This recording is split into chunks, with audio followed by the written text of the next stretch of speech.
Good morning. Welcome to the No Way Jose podcast. I am your host, Jose Galison. This is the morning dump. I think I may have already said that. I'm a little bit out of this one, kind of running a little late today. Sorry. This is the kitty of the day, Violet. She'll be a mama soon. She's restless. She wants to get away. She wants to go sit in the window. It's all sunny. It's cold here for the first time in a long time here in Florida. No more shirtless runs for me out and about. All right, guys, if you guys like this show, you like seeing my hot takes 5 days a week, Monday through Friday, usually around 11 a.m. Eastern. That's the goal. We don't always get it. Or if you just want to see more kitties of the day like this sweetheart Violet, then be sure to hit that subscribe button and hit the bell. I will see you in the show. Beautiful thing right now. Rise and shine. It's a beautiful day.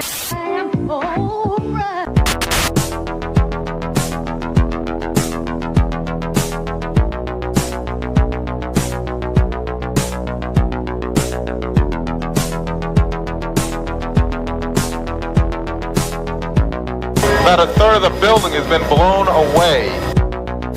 This is the bridge to white lights.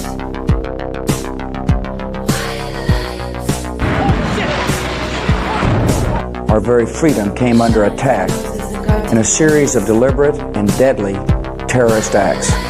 And at that point, we were taken for another round of questioning, this time related to our allegedly being members of Mossad.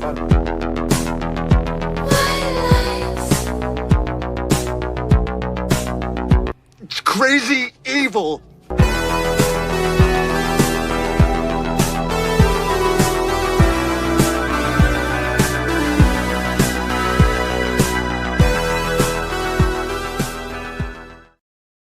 Oh, hey, what's up? Welcome to the show. It is a beautiful morning, 11/11. Happy Veterans Day, Tuesday. Sorry I wasn't here with you guys yesterday. I was making some money, going to work. Sorry, it is what it is. Pick up the slack if you don't like it. I don't know if I can tell you. Hit the super chat, do all the things, subscribe, Patreon, you know the deal. Here's the wrong way. QR codes over here if you want to do that, or patreon.com. There's no way Jose 2020. I mean, I'm somewhat being silly. It's not you guys' fault. I'm just picking up a little extra money. Good morning. I've had a good morning today. Feeling productive. I normally don't like to brag, but I hit 100 push-ups today, so I'm feeling fucking good on the last set. So suck my dick. That was dope. For those who are curious, my chest routine is 4 sets of push-ups, 4 sets of flies. I superset them. My first 3 sets of push-ups are usually like kind of like moderate difficulty, and the last set's like an AMRAP, as many reps as possible. I think I might cap it at 100 just because you just kind of run out of time. Like, what the fuck? So I'm at the point where I'm at 70, 75, and then last set 100. So I'm a fucking beast. Superset it with flies. Flies, I'm going to do like these L-sit things, so I get an ab workout in it too. Motherfucking monster baby. Feeling good. Feeling great. Finally hit the triple digits. It'd be nice if you guys... do that too. That way I can get even extra swole and extra red up and talk to you guys more often because you guys are paying my bills and subsidizing my working out and reading. So get on that. Give me some money, please. But we have plenty to go through today. My message to Dave Smith. It's a little clickbaity. Me and him squashed it. We talked on the phone. But I'll kind of recap all that stuff. There is some stuff that, like, on the off chance that Dave does watch that I feel like I forgot to talk to him about when we were on the phone because it's just kind of one of those, like, weird moments, but so maybe some of that stuff we'll talk about some of those things. Obviously the tone will be a lot different than it was intended to be, but I'll walk you guys through that. Unless you're on Twitter, you're probably like, what the fuck is he talking about? We have Cash's litigious beard. His broad is on the warpath again, fucking up his name even more than it already is fucked up. Just a complete and utter emasculation. It's quite ridiculous. And then finishing off with pathetic propaganda, kind of a grab bag of holy shit, these guys are fucking awful at this and impotent, and it's fun to watch. Although a little bit scary because you're like, what's going to happen? Obviously, when I say that, I'm kind of referring to a lot of the anti-Tuckerism, the anti-Candace. I mean, like, the big people, these people. I don't mean like someone. I'm not saying like somebody out there just happens to not really care for. I mean like somebody like a Levin that's trying to be like, these guys can't be spreading these ideas around here. those sorts of people. The Ben Shapiros of the world. We'll be making fun of those. We'll have a little fun with that. But yeah, we'll also have our little, obviously, we'll start off with some introductory icebreaker type topics, fun, funny, gen pop, those sorts of things. And then we'll go into our foreign policy. It might be a little bit longer than normal since we did miss a day. I do try to stay in the daily with the goings-ons. After we do our icebreaker stuff, we'll pop in and say our good mornings to everyone. But let's go ahead and get into it, get started in these. Here's one that has swept the fucking internet recently, and this is about as gen pop. Like, when I say gen pop, this is what I'm talking about. This is some gen pop shit right here. This is Sydney Sweeney, an absolute fucking queen. And let me show you what my liege be about. Watch this shit. This is what the internet has been ablaze about. Maybe like a week ago. It's not so much now, but I guess a little bit of a recap to set the thing. For those who aren't aware, Sydney Sweeney had this like weird jeans ad thing everybody got all uppity about, what, like a month or two ago or some shit? It was like, I have good genes. And obviously like a word of like genetics, genes, like, I get it. Kind of that like, I got it from my mama type thing, you know, that women will do, like, oh, look at my ass, I got it from my mama. It was that sort of thing. How I interpret it, but then a lot of the people on the left go, oh my god, this blonde hair, blue-eyed, big boobied lady, she said something about her genetics, it's gotta be Aryan. And everyone ran with that, which I don't really feel like, I never saw Sweeney or anyone ever correct the record, which, funny enough, that may actually kind of tie into some of the commentary we have later, maybe with like Dave Smith and stuff, but I love it. I like these points where you give someone the opportunity. You go, here is an action that I've done, and there is multiple ways you could interpret this, and now I'm handing it off to you, and now go ahead, interpret it. What are you going to do? And I think there's something magical that happens in that exchange there. Like when I say something like, we'll be talking about Somalia today. Like if I made the joke that like, I don't know, let's say I said we had the 90th airstrike in Somalia recently. Let's say I made the joke like, haha, like, whatever. I'm getting offside. I'll save that for later. There's just something running through my head. Well, I've set this up far more than I need to for a morning topic. I don't want to get too ranty on this, but anyways, see what Sweeney did. The unapologetic nature of this. This is a follow up essentially to that whole genetic genes, what fucking snafu from a while back. So she did an interview with somebody, was it GQ or I believe or something? I don't know. Who fucking cares? And she gave some pretty dope answers at the end. There seemed to be sort of a gotcha here. So go ahead and watch this. The criticism of the content, which was basically that maybe specifically in this political climate, like white people shouldn't joke about genetic superiority. Like that was kind of like the criticism, broadly speaking. And since you are talking about this, I just wanted to give you an opportunity to talk about that specifically. I think that when I have an issue that I want to speak about, people will hear. The criticism. It's so subtle yet so amazing. Just look at this, the face of Normie, the unsuspecting. And many people have broken this down. This has been such a great case study for the Normie brain. And like, while you do almost want to be like, this is a disingenuous, dishonest thing, it's actually kind of like I don't know, it's almost like a norm. Maybe it's a bit of a Normie wake up of like, because it really does just feel like she has assumption that like, I don't know, everyone else thinks like her, and then everyone else just has to be offended to this degree. And for you not to, I don't know, to behave in such a manner, it's almost just, because the way in which she talks about it is almost like this assumed thing, like, oh, of course. I mean, I guess you can apply a level of disingenuousness to this, but I actually think this lady, like, legit is just kind of like, it just kind of was a no-brainer to her. Like, that was just kind of where her brain is at.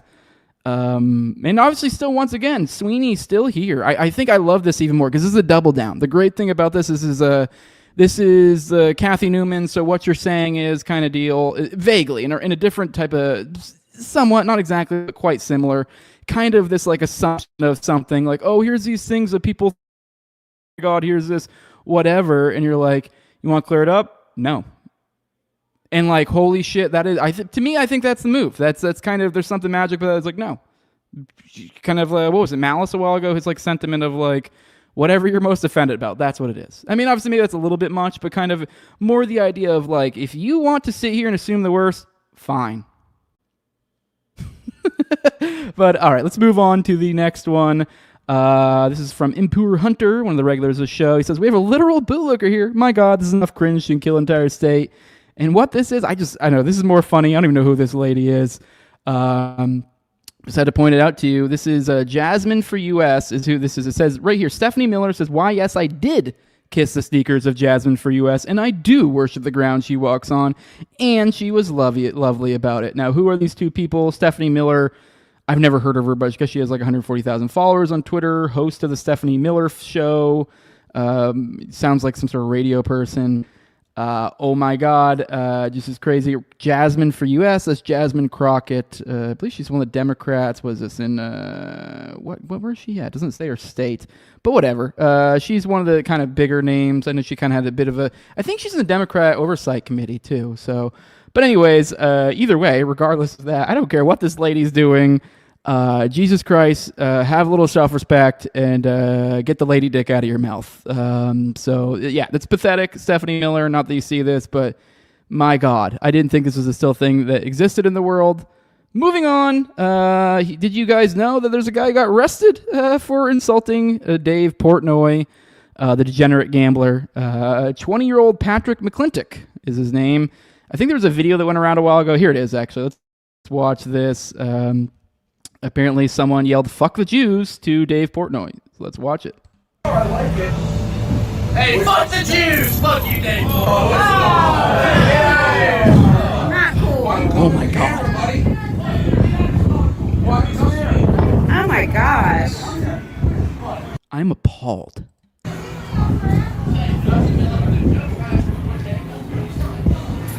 How will Dave Portnoy ever recover? That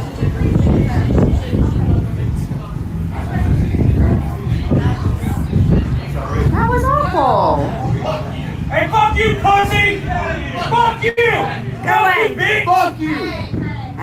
I mean, I don't know, man. I'm pretty sure that's like N-word rules, I think, right? If you just say Jews in a way in which a Jew feels offended by, I think it's the same rules as like N-word rules. You're allowed to fight them, I think. You're allowed to chimp out, like, immediately. You hear a word, you just go violent. Like, you just red in the eyes. You just, I don't know, you throw some babies in an oven or whatever. Like, you know, you murder a few Palestinians. You just lose it. Like, I think he was allowed to. He missed an opportunity. I think he would have been legally covered there too. But you know, thankfully we got justice. They found this 20-year-old who's been horrifying the streets, rampaging all about, saying awful things about Jews, clearly bringing down the property value, and clearly aggressing upon people. Very clearly. We don't want this sort of stuff in our society, obviously. God forbid 20-year-olds fucking troll on Dave Portnoy, because he's a saint and he's a Jew. We don't assault those. We don't ever say nary a bad word about Jews.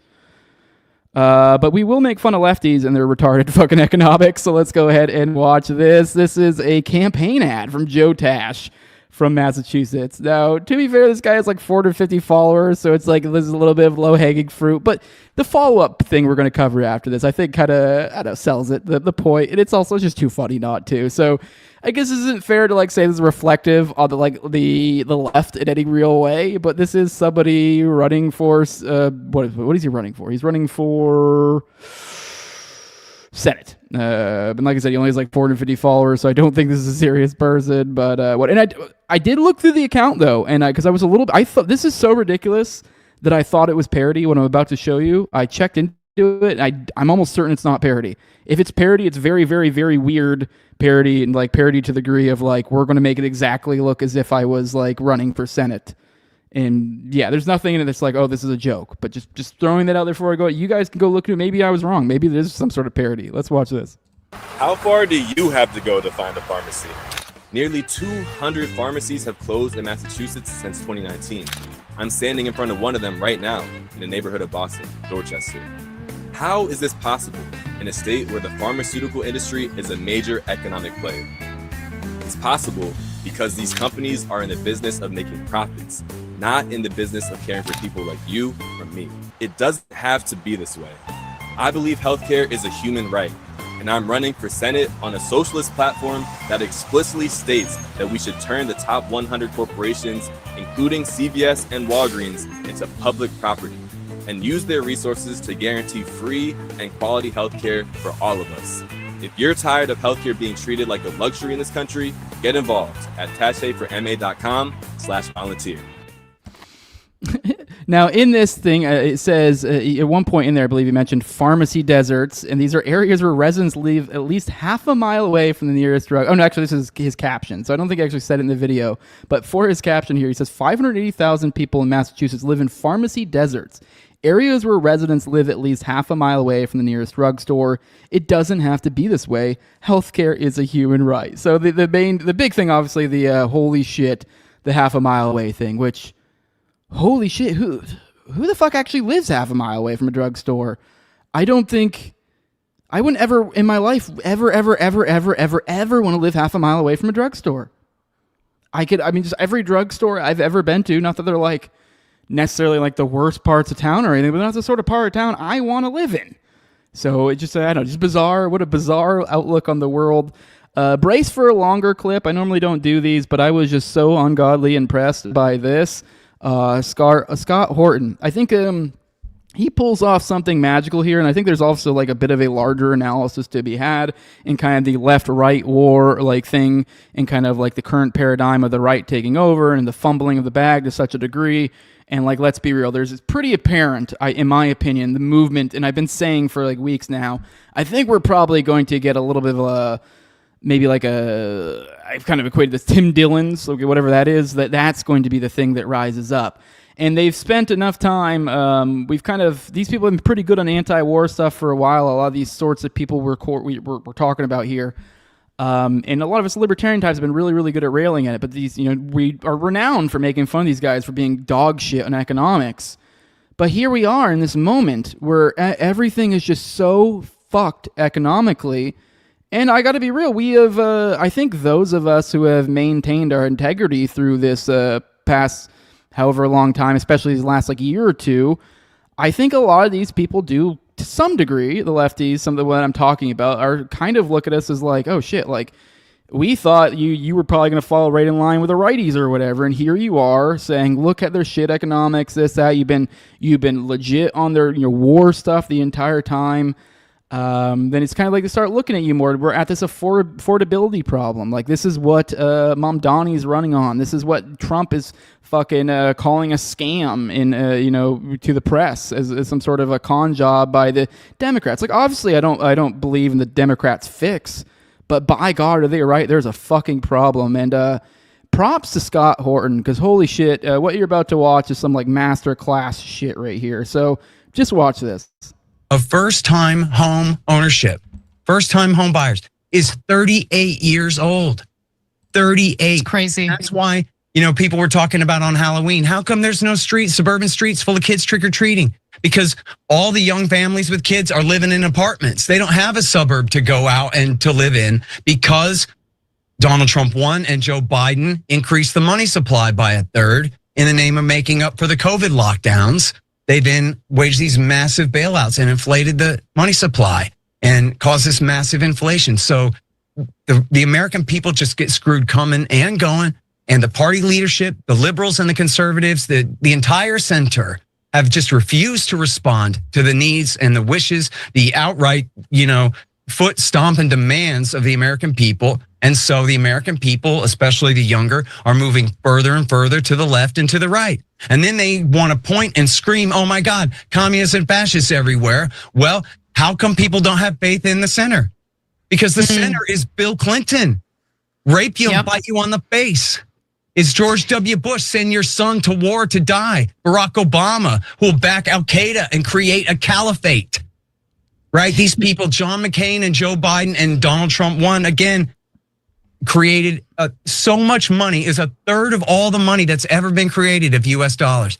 This is the basis of the inflationary crisis. This is why people are living outside. People who are not bums, people with houses, people who used to have houses that they owned, people who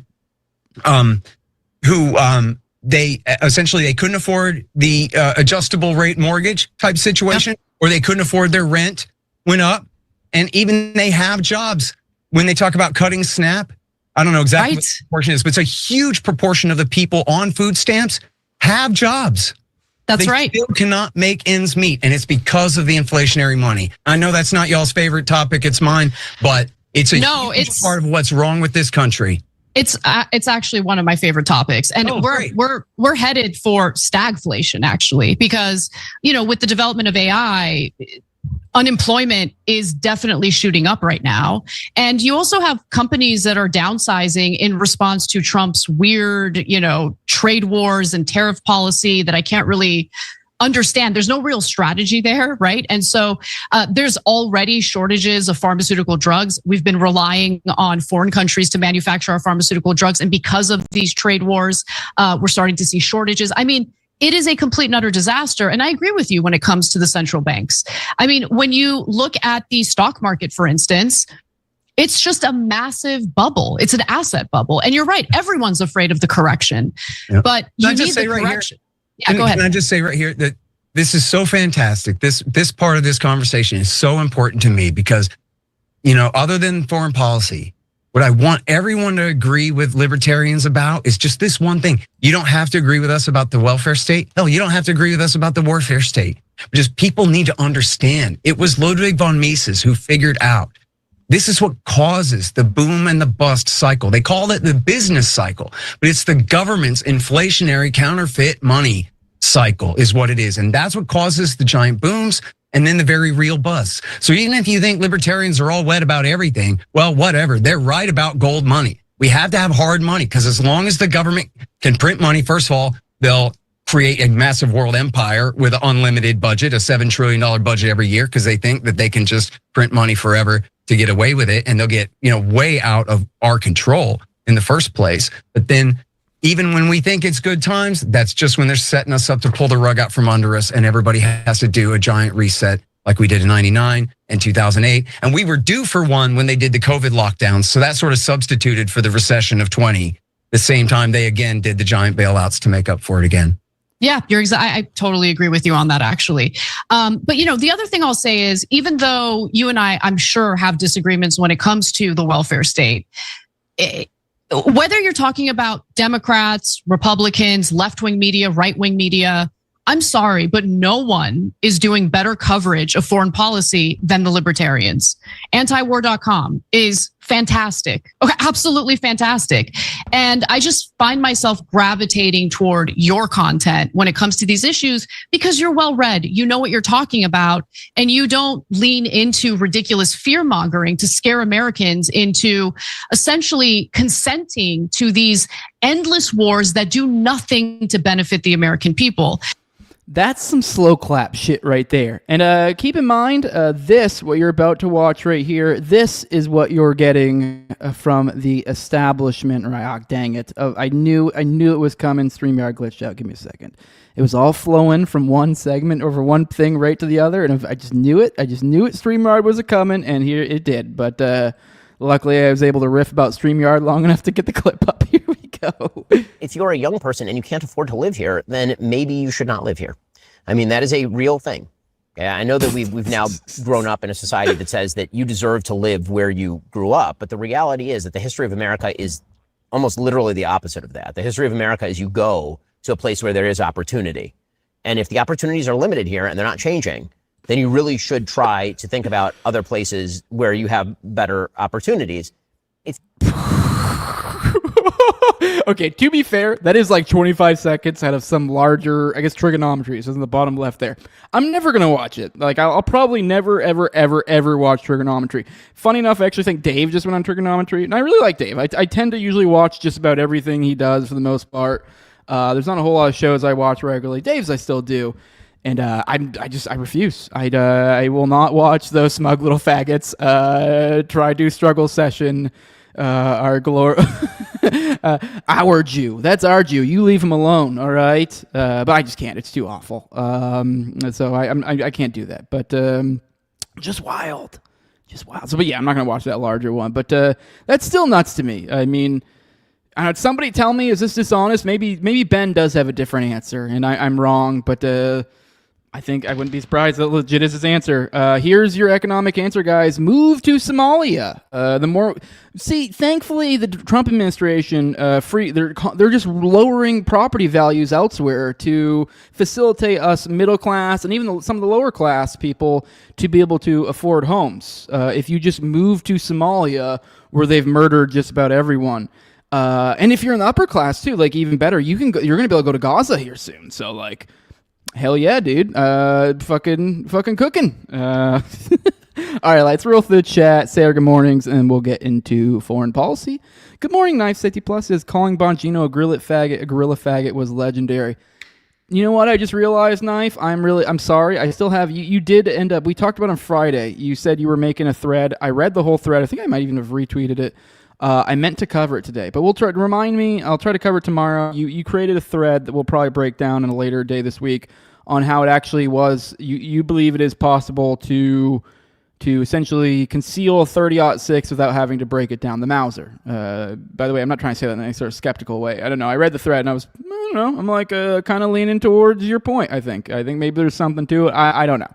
We'll talk about that probably in a few days. We'll go through that. Good morning, comment mom. But I forgot to bring it up today. I'm sorry. Good morning, Tony Chin, the few, the proud, the dumperines. By the way, do I look like a fucking veteran? I went to Publix this morning to get a few odds and ends, and they literally go, "You're a veteran, right?" What? Yeah. How the fuck do you know that? They didn't even answer. It's like, okay, here you go. I'm like, what the fuck? Do I just look like a Fed or some shit? What the fuck even is that? Well, I guess looking like military and looking like a Fed are kind of different. Although there's similarities. It's like a knuckle dragging Fed, I guess, is what kind of like a military vibe is. But yeah, I don't know. Do I look like that? Is that what I look like, guys? You let me know. Be honest. I mean, got long hair, tattoos. I don't know. Good morning, Tilla Spook. Good morning, Gerald Hall. Good morning. Saying happy Veterans Day. Thank you for your cervix. Yes, I got fucked by the military. Well, you guys were too. You were paying for it. So good morning, King David. Good morning, Fire Pixie. Good morning, Aries Legacy. Good morning. Good morning. Who else we got in here? Good morning, Bug Fights. Good morning, Visa Savage. I don't think I've seen that name before. America First. No more wars for Israel. Yeah, fuck those guys. Good morning, Tom33. Must be on CPT. I don't know what CPT is. So I don't get that joke. Colored people time. Got it. Okay, that's a good joke. All right. Good morning, Mass Genocide. That cat looks like she got into a pudding snack, is what Gerald says. Yeah, she's a tortie. She's like a darker, she's like kind of a splashing, kind of like it's almost like a brindle. Like for dogs, when you see a brindle, it's very similar. Good morning, Biblical Anarchy. By the way, he last night did a podcast, a solo podcast, talking about what we're going to kind of, sort of what we're going to talk about in the first segment, kind of the Zulu, breakdown or whatever, that sort of stuff, and kind of, I guess I don't think he talked about me and Dave's issues or at all. So that's like obviously be a little bit different. But if you're interested in the whole Zulu versus Dave thing, for those who are aware of that, I'll elucidate that a little bit more here in a bit. But you can go check him out over on the Biblical Anarchy podcast. Although isn't your YouTube channel called something else? Is it like the LCI, or is that not a thing? You've had too many damn brands, Jacob. So let me know what I'm supposed to plug here. I forget off the top of my head. Good morning, Real John Doe. Good morning. Knife Safety Plus. Larry Ellison looks like someone tried to make John Voight an Oblivion's character creator. That's a lot of people might not get that because they not know those names or those references. That was a good one. That was pretty good. Good morning. Celebrate Veterans Day by becoming an alcoholic and getting divorced. Yup. Good morning, Rahime. Good morning, Mustache. By the way, this is the dude I did the J episode with. It was yesterday. That I dropped yesterday. That's up on Rumble. It's not on YouTube, and it's on the podcatchers. I was going to drop it on Rumble. I was going to vibe check that motherfucker, but when I told you guys that on one of these streams, are you retarded, Jose? Don't put that. And I was like, yeah, I am a little retarded. So yeah, whatever. I took your advice. We're not doing that. Good morning, Mass Genocide. It says, can someone get Dave a cup of reality and a cape so he can be super mad? We'll talk. We'll come back to that. Me and Dave are cool now. We've talked, so we're good. Bill Glanarchy says, I have resubscribed at sponsor level as recognition and support for your swole channels. Fuck yeah. Oh, hell yeah, dude. Well, I appreciate that. We'll have to get you back on. If you're ever available in the morning, I know you're a working schmuck, so you're not usually available around this time. But if you are, hit me up. I'd love to have you on the morning show. With that, too, I'm going to go ahead and throw this out there. I don't know if I'm going to regret it later. I'm totally open. You guys feel free to throw us around in, I guess, kind of in I don't know, in the spirit of me and Dave squashing shit. Not that, like, to be very clear where I am with the whole Tyler thing, it's not even really that I'm, like, upset, and I really was, like, I guess I was a little bit irritated at first, and just kind of, like, was like, all right, whatever, I don't have time for this, is kind of my vibe, and I just moved on. But I'd be down to have Tyler back on, so we can kind of water under the bridge, so we can kind of move on. I don't know. Just, so there you go. Just throwing that out. I've seen you guys say that, so we'll do it. We'll try. I don't know. So whatever, we'll see how that goes. I think we're good. We'll patch that up. We'll make things work. There's no reason not to. He seems to be like, from my understanding, from people told me, he seems to be like, that was, I don't know. Seems like he's at least realized what the fuck he did wrong. But I'm not trying to rub his nose in it or anything. I'm not trying to be a dick. I don't want to be that guy. That's why part of why I didn't want to bring it up, because it's just like, I don't want to do that. I don't want to make it a whole thing. It's just kind of like, whatever, just keep moving. But I know we can. For those who want that thing, you'll have to wait for when me and Tyler, do a thing or whatever. Maybe we'll dig into a little bit more into that. Good morning, Retardo. Otherwise, you're probably like, what is this gay drama you're talking about? But if that's the case, don't worry about it. Who cares? Good morning, Nevsky. Says American Eagle posted a 14-word response with the A8 and HH. None of it was an accident. Good. Fuck them. I don't give a shit. Like, and to be honest, I'm also okay with like coding things to essentially set up other people to be like. So like you said right there, I don't know, maybe it was 100% like the vibe we're going here is we're playing off the Hitler motif and we know it's going to upset people. I'm okay with that. I don't give a fuck. I still think the people who get upset are the faggots here. Like unless you're explicitly being like, this is 100% because for Aryan whatever the fuck, and you're clearly not joking, it's like, when I watched that thing the first time, that commercial we're talking about here, None of I didn't really think anything Nazi. And like, sure, maybe they could have coded that on purpose. I don't fucking care. It's kind of like, it's still, even then, it's still on you to see that, I think. So it's kind of like, I don't know, it's just gay. And it's also like, even if it is like they are kind of coding like Nazi. It's like, okay. And like I mean, are you really think this was some sort of commercial that was like a screed for like white supremacy to like to like pull people into it? Like, it's just ridiculous to me. So Fred, good morning, Fred44. Can you recap how the Dave Smith beef started, please? I'm a bit lost on the matter. Yeah, we'll talk about it here in a minute. Let me see. See what else we got in here. Scroll. Good morning, Boomer Slayer. Says I kiss Jose's feet like that. That's right. The only feet you should be kissing people are mine. Now this is the right type of Jew. I totally forgot Jacob was a Jew. Says as a Jew, I don't get. See how subversive they are? You don't even remember. You're like, that guy's a Jew? What the fuck? That's how sneaky they are.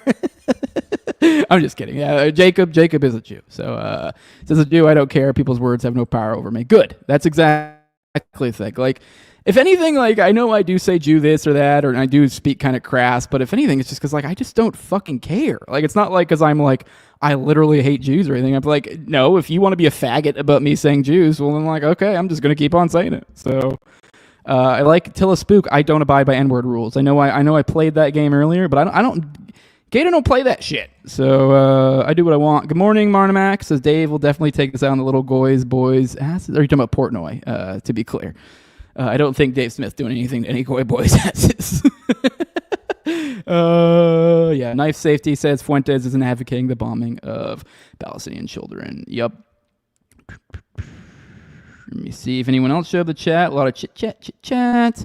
Good morning, CSTTP. Good morning.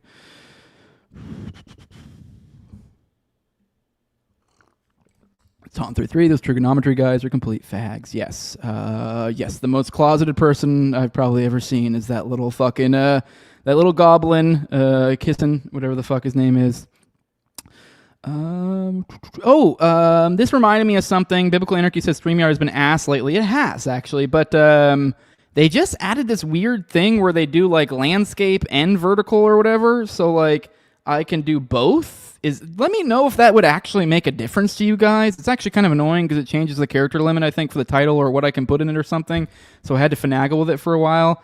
I'm a bit of a tech boomer, so I really have no idea if that would actually be something of benefit to anybody, or if that was just some stupid StreamYard perk they just added. So essentially the point is now they're allowing you to, say like on YouTube, it would put out 2 streams, and one would be vertical and one would be horizontal. So I don't know. If that's something you want, let me know. Otherwise, I'm not going to do it. So good morning, Chadhead. Good morning. Good morning. Who else we got? CSTP says, I look gay. Thank you.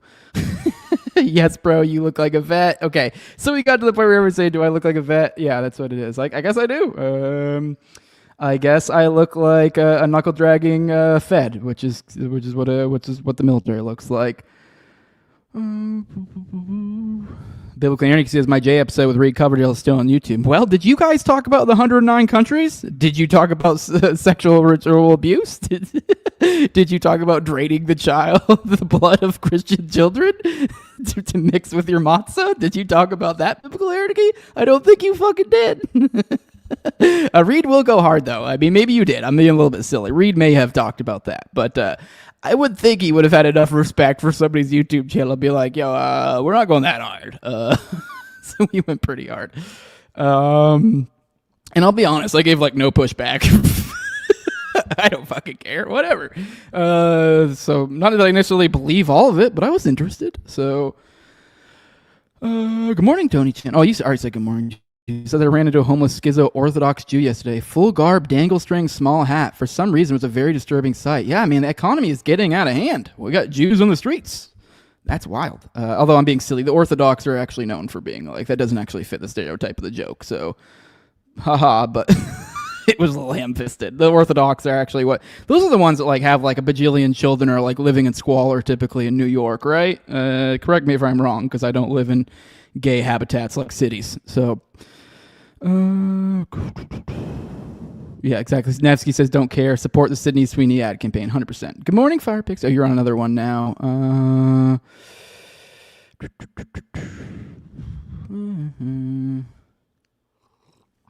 Biblical Anarchy says they tried the split thing. You said increase your views. Well, you also talked about Dave Smith, too. So, like, I think that might have helped it, too.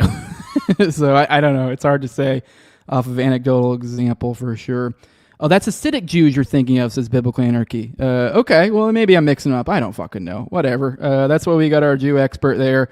Actually, we got 2 Jew experts. We got the Jew expert, and then we got this guy, the Jew expert. 2 very different types of Jew experts. All right, let's get into foreign policy. I'll try to cruise through these, maybe not read all of them like I typically do, so I don't spend too much time in foreign policy. But I lead with this stuff, so you guys get it. I know you guys are like, oh, I don't know, it's a boring foreign policy, but like, fucking your homework. You can listen to this shit. For example, Russia says it's considering Venezuela requests for assistance amid U.S. military buildup in the Caribbean. Russian Foreign Ministry spokesman Maria Zakharova said on Friday that Moscow was prepared to respond appropriately to Venezuela's request for military assistance amid U.S. military buildup in the Caribbean, Newsweek has reported. She also responded to reports the U.S. had drawn up different options for attacking Venezuela and warned against any escalation. It's clear that what a number of American observers, experts, and figures in various structures are saying is that this kind of direct aggression will worsen the situation rather than resolve the issues that have every potential to be resolved legally and diplomatically within the legal framework, she said. So anyways, yeah, that's all I'm covering that one. So obviously the crux here is, hey, Russia is saying, hey, you know that whole Venezuela stuff we're doing?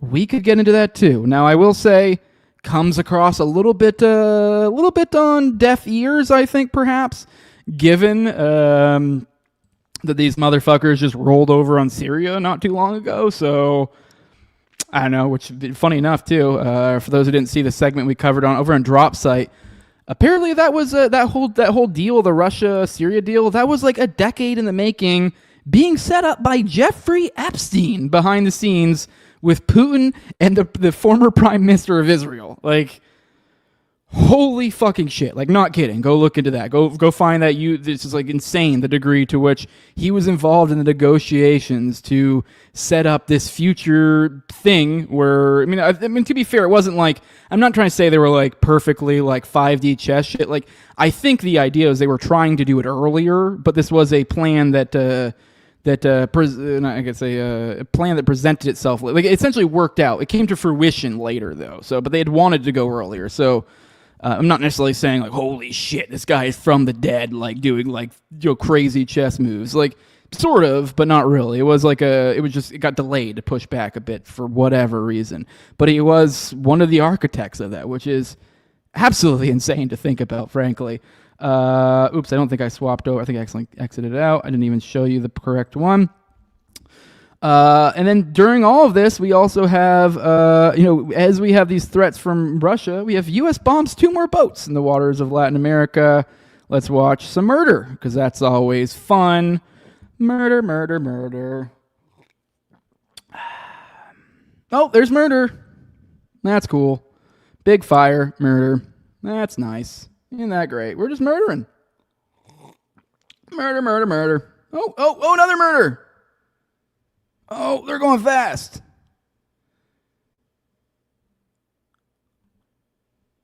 Holy shit, murder. Isn't that great? Isn't it great? We have a country that just loves murder. Isn't that wonderful? Isn't that fucking great? Now we're up to, what is that, 20? Yeah, the strike brings a total number of boats the U.S. has bombed since early September to 20, including 10 that were targeting the Caribbean and 10 that were hitting the Eastern Pacific. I wonder if they provided any evidence. Oh, no, they didn't. The evidence you saw, whoever's like, oh, I bet you all these crazy things are going on behind the scenes. I bet you Congress is like, wow, did you do that right? Did you dot your I's and cross your T's? Yeah, no, here's a grainy-ass video. I'm just fucking killing people in the sea. You're like, okay, all right. They voted on it like twice, too, the whole war powers thing. Nope. There's like... The Republicans were like, well, he said that we weren't going to do it for at least a while, so I guess fuck it. All right, moving on. U.S.-led coordinator center replaces Israel as overseer of Gaza aid deliveries. The U.S. military-led civilian military coordination center that was recently established in southern Israel has replaced Israel as the overseer of Gaza aid deliveries. The Washington Post reported on Friday. Since the ceasefire deal was supposed to be implemented on October 10th, Israel has violated it by continuing to restrict aid deliveries entering Gaza. Israel is blocking the Trump plan humanitarian clauses. Jan Egeland, Secretary General of the Norwegian Refugee Council, told the Post. Egeland said it was very good news that the U.S. is more engaged in aid deliveries, though it remains unclear whether the restrictions will be lifted. Our appeals to make the plan a reality, he said. Of course, the credibility of the United States is at stake here. Unfortunately, I am mixed on this story because with that last sentence, they say, of course, the credibility of the United States is at stake here. Well, unfortunately, it has been at stake over and over and over and over and over and over and over and over and over and over and over and over. Like I can't emphasize enough. Like I almost want to go like another hour and a half of saying over, especially in the past like year or so. There is no credibility. There is none whatsoever. Particularly when Israel is at play. So I am kind of concerned. That this could just be in another GHF type situation, whereas GHF was this weird, like ambiguous, like U.S. civilians, although the leadership was sort of not. So it was like vaguely whether you can call it U.S.-ish. It was kind of this ambiguous thing, whereas this seems more on the nose. So this is more of a U.S. thing. I don't know. We'll see. We'll see how it goes. I hope it's good. But despite that, we got probably about 10,000 Palestinians buried beneath Gaza rubble in world's largest mass grave. Now, a civil society group in Gaza on Thursday appealed for international assistance to help recover the bodies of more than 10,000 Palestinians killed by Israeli forces who remain buried beneath the rubble of the flattened strip. Referring to Gaza as the world's largest mass grave, Aladdin Al-Aklok, the spokesperson for the National Committee for Missing Persons and Genocide Against Gaza, said that these martyrs were buried under the rubble of their homes, which have turned to mass graves without their final dignity being preserved or their bodies being retrieved.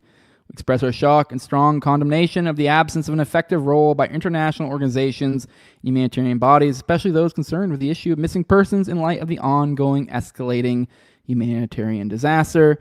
The remnants are ticking time bombs and pose a danger to the population in the Gaza Strip. We need specialists alongside the teams working the sector. We call on the world to send international teams to recover the bodies of the missing.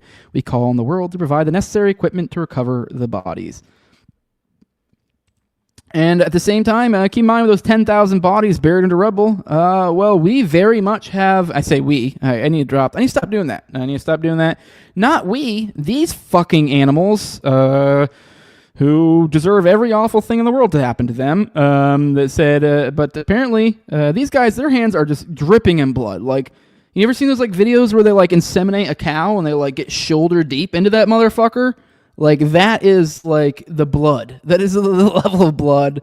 Like that's not even. They're just coated in it. Like these are just disgusting people. Well, to further demonstrate that, U.S. officials warned Secretary Blinken that Israel was committing war crimes in December of 2023. Now, this is from Israel's own lawyers that were telling them this. They were telling senior Biden administration officials that Israel's own lawyers were informing them that they could have plausibly committed war crimes, and yet crickets. And then this administration is sending private people, the son-in-law of the current sitting president, Kushner, he's going to meet with Netanyahu. Who, keep in mind, is some business guy. So now we've got this weird thing where, I mean, I'm in ANCAP, so I'm all for business, but like, this is weird. I don't know. I'm also not for government. So when we have this weird fucking romance between the two, it gets a little creepy.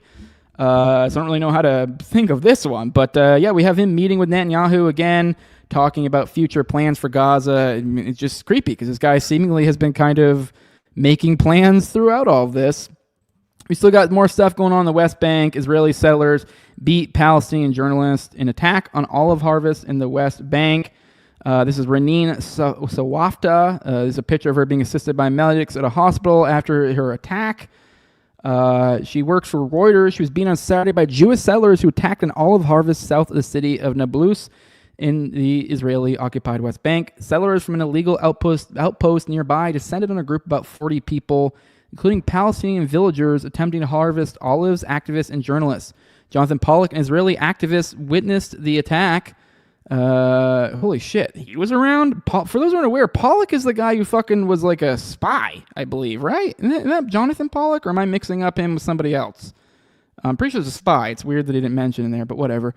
Odd that he's hanging around. But he witnessed the attack and the beating of Reuters photographer Reneen Sawafta, who was hospitalized. Israeli activist? I'm so confused. Who am I thinking of? It's not Jonathan Pollock. What is the name of the guy? The fucking, who is the dude that I'm thinking of? Pollard, or is what Nevsky's saying? Pollard. That's right. All right, cool. Appreciate it. I knew one of you guys would know, so I popped to the chat real quick. But now he said they beat her up without mercy, continue to stone her while she was on the ground, and then continue to attack everyone who was coming to her help, Pollock said. So Grant Bowden, okay, but that goes into another story we covered before with another video. Moving on, we have Trump's hosting, what's his name, Shara, Syria's Al-Qaeda leader turned president in the White House. There was a video that I saw the other day of him playing basketball with over at CENTCOM, which is, I think CENTCOM's like literally like 45 minutes away, so that's wild. Just think. That's where I worked all the time on that base. So that dude was balling it up on that base. This fucking former Al-Qaeda president just balling it up. Was his name Bradley Cooper, the CENTCOM commander? Easy to remember because of the name, obviously. So yeah, wild stuff. And Marjorie Taylor Greene was none too happy about this. She had some bitching and moaning. And Trump expressed his displeasure at such bitching and moaning. So let's see what he had to say. Give me a second. Sorry, StreamYard glitched. Meeting with the Syrian president earlier today, Marjorie Taylor Greene, who is a big ally of yours, said that she would rather see you focused on nonstop domestic policy meetings here at the White House instead of nonstop foreign policy meetings. What's your response to her saying that, and also saying that grocery prices are up and not down, as you've said? Yeah, so I don't know what happened to Marjorie. She's a nice woman, but I don't know what happened. She's lost her way, I think. But I have to view the presidency as a worldwide situation, not locally. I mean, we could have a world that's on fire where wars come to our shores very easily if you had a bad president. No, we couldn't. We had a horrible president, and we ended up with Russia, Ukraine, and we ended up with other disasters, too. Don't forget, I put out 8 wars, 9 to come. I think I'll get the other one taken care of, but I put out 8 wars. And look at the damage that Russia, Ukraine has done to us as a country. I mean, we spent $350 billion. We're not spending any money anymore. Now they pay us through NATO. You know, I got NATO to go from 2% to 5%. Well, that's very important. When you're president, you really sort of have to watch over the world because you're going to be dragged into it otherwise. You're going to be dragged into a world war. I think if I weren't president, first of all, that war would have never happened if I was president. And if I weren't president, that war could have led to World War III. It won't. It's not going to anymore. But when I first got in, I said, wow, this situation could lead to World War III. And I got NATO together. I got everybody together. But with all of that, I passed a great, big, beautiful bill, which is the biggest tax cuts in the history of our country. So when somebody like Marjorie Taylor Greene, who's now catering to the other side, I don't know what, I guess she's, got some kind of an act going, but I'm surprised at her. But when somebody like Marjorie goes over and starts making statements like that, it shows she doesn't know. I don't devote a lot of my time. Let me give you. So yeah, that's a whole bunch of I guess I'm just going to keep interfering in foreign nations, do whatever the fuck I want. And then finishing story here, foreign policy. U.S. bombed Somalia for the 90th time this year. So yeah, kind of, it's the old cold joke. This literally is the cold joke from Tower Gang. It manifested itself here. I mean, I'm going to butcher it, but the joke is like they get more upset at you killing niggers than saying nigger. Like, come on. What the fuck? I mean, obviously, it's a joke, guys. I think it's awful to kill people. And if you were upset here, that's kind of the point. Remember that thing I said before about the good faith thing? You're like, oh, what did he mean by that? Well, did you think I meant that I hate every black person in the world? Probably fucking not. I don't even hate him as a demographic. So take that wherever you want. I don't give a shit. Be upset. But yeah, that's where we're at. 90. We're almost at triple digits. We're just trying to come up with like cool ass metrics for murder. Like, yo, dude, we fucking killed 100. We got triple digits over in Somalia. Oh, we got quadruple digits over in Gaza. What? Fucking, we're almost a triple in fucking Venezuela. Oh man, hell yeah. It's like it almost seems like it's a video game over there at the Department of War. So, all right, let's pop back in the chat, see what you guys got to say, and then we'll get into the main stuff. The main stuff you came here for. I made you guys wait 52 minutes. Actually, I'm going to make you wait a little bit more, too, for my talk on Dave Smith. So, yeah, let's run through the chat, see what you guys got to say. Self-defense isn't murder, says Nevsky. Yeah, well, I don't think murdering people, that didn't look much like self-defense to me. So, okay. Good morning, JC. Good morning, aggressively agreeing. Says American Eagle, founded by Silverman and sold to Schottenstein, is definitely not hiding subliminal white nationalism within commercials. It's a fair point, aggressively agreeing. Perhaps. Good morning, Codex CT. Good morning. And Knife says they haven't even proven those boats had drugs, so your self-defense argument is fake until proven gay. Yep, I agree. I love you, Nevsky, but I agree there.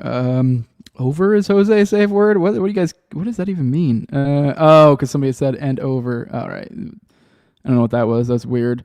Okay, I'll know. The instructions are being downloaded. I must assassinate the Cambodian president. Oh, gross. That was nasty, Fixie. I'm not even going to bring that one up. That's gross. Talking about foreskins. Ew. What else we got? Anybody else? Holy shit. Are you kidding me? I've seen some of the videos, I haven't looked deeply into them. I'm assuming you're talking about Shara, the Al-Qaeda guy here. You're saying he has a video kicking heads around like soccer balls? That's pretty gruesome. That's wild. I didn't know that one. I knew he had some pretty if anyone ever wanted to like take me down or whatever, not that I really care, it would actually probably backfire because I just wouldn't care. But there's plenty. But I don't have something to that level. There's definitely no videos of me kicking severed heads around. You might see me saying some pretty awful stuff. But isn't that funny? Like, to my point about the whole, like, even like the Somalia joke or whatever, it's like, dude, you literally have like where, I don't know, we'll have people, they're trying to destroy Tucker over anti-Semitism or some nonsense. Meanwhile, we have Shara fucking balling it up with CENTCOM commanders over in Tampa. What he has in his fucking closet, fucking videos of him fucking juggling heads or whatever the fuck he's doing. Dunk, dunk, dunk, dunk, dunk. Oh, chest, head. Dunk, dunk. Insane. Although, seriously, I'll be admit, that's obviously evil, but there's something funny about that. I'll give it to you. I get it. Good morning, Dad. So sorry I'm late. Good morning, good morning. Good morning, David Moore. He says, Oi, trust a plan. A Saudi Ashkenazi corporatist empire ruling the peninsula. Yeah. All right, let's get into the main stuff. Let's get into what you came here for. This is where we're going to have our huge, takedown of Dave Smith. We're talking about how he's so fake and gay. Just kidding. Just kidding. Just kidding. That's not the case. I'll be honest. This has gone through a few different. Because if you're gonna back it up a little bit. I don't even know, how do I start this discussion. We talked on Friday, so this actually kind of culminated in beginning on Friday. Because one of the things we talked about on this show on Friday, we talked a little bit in passing. We mentioned that my buddy Clint had just had on Dave, and he had on Ian Carroll on this show. And they talked, it was like a 3-hour episode, and I think Dave was a little fucked up. He said it was whiskey. I think you were stoned, dude. So if you're watching this, Dave, I think you were high. You don't get to lie to me. I think you were high. Fucking, I know. I can see it in the eyes.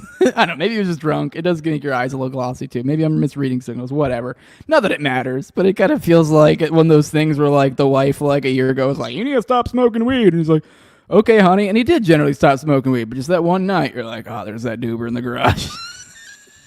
He chose it the night that he was like, I'm just going to talk to Clint Russell and Ian Carroll, get fucking baked. The old lady's out of the house or whatever the reason is. That's what I got out of it. I don't know. Maybe I'm wrong. But anyways, we talked about that. There was things within that I felt like got revealed that were like, I guess you could say critiques. How do I put this? That I've been kind of sitting on for a while.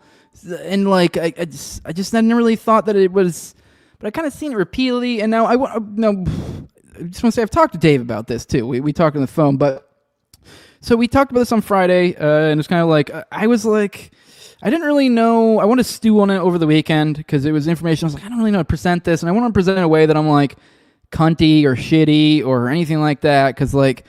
Me and Dave, and I don't want to give anyone an impression because I always do feel like there's this weird gay influencer podcaster game that kind of happens where like someone gets a follow from like Dave Smith or somebody big and you're like, oh, there's my friend. That's my friend. Oh, we're fucking homies. Like, we're friendly acquaintances. And I don't mean that any sort of like I'm complaining like or anything. That's just the reality of the situation. Just to be very clear, we're friendly acquaintances. I mean, I feel fine saying we're friends, but I think people have this like thing of like you're super close. But I did still feel like, and I felt like some of the critique could be contentious or come off as shitty or I don't know, duplicitous or something. So I literally messaged him, I think either that day or maybe like the next day or something. And I was like, hey, just kind of told him, I was like, I just want to let you know, I'm getting ready to do an episode of kind of like critiquing something. I forget exactly how he said it. So I just want to let you know, I'm like, this isn't, and I was like, you're welcome to join. Like, don't take this as me, like trying to get you on the show or something. I'm just letting you know it's an offer. Obviously, you're welcome. Like, I'm not trying to do this behind your back and just so you're aware and like all that. And like, I think he may not have even seen it, to be honest. So it's fair. I mean, the dude has like 1 million followers. So, I mean, I only have like 10,000, and I'm pretty goddamn bad about keeping up with you guys if you try to contact me on Twitter or something. I'm sorry. I really, like, I know you guys, I do want to remind you guys tag me and stuff and for the show, and you guys help create the content. But even then, I literally just quickly look at it, I hit bookmark, I sent it to the folder, I quickly determined, like, is this foreign policy? Is this, like, introductory content? Is this, like, something, is this outro? Is this, like, main content top? Like, and I'll send it to the individual folder and just move on. And, like, I barely even process it. So just so you know, like, how I interact with it. I just do not put that sort of time into there.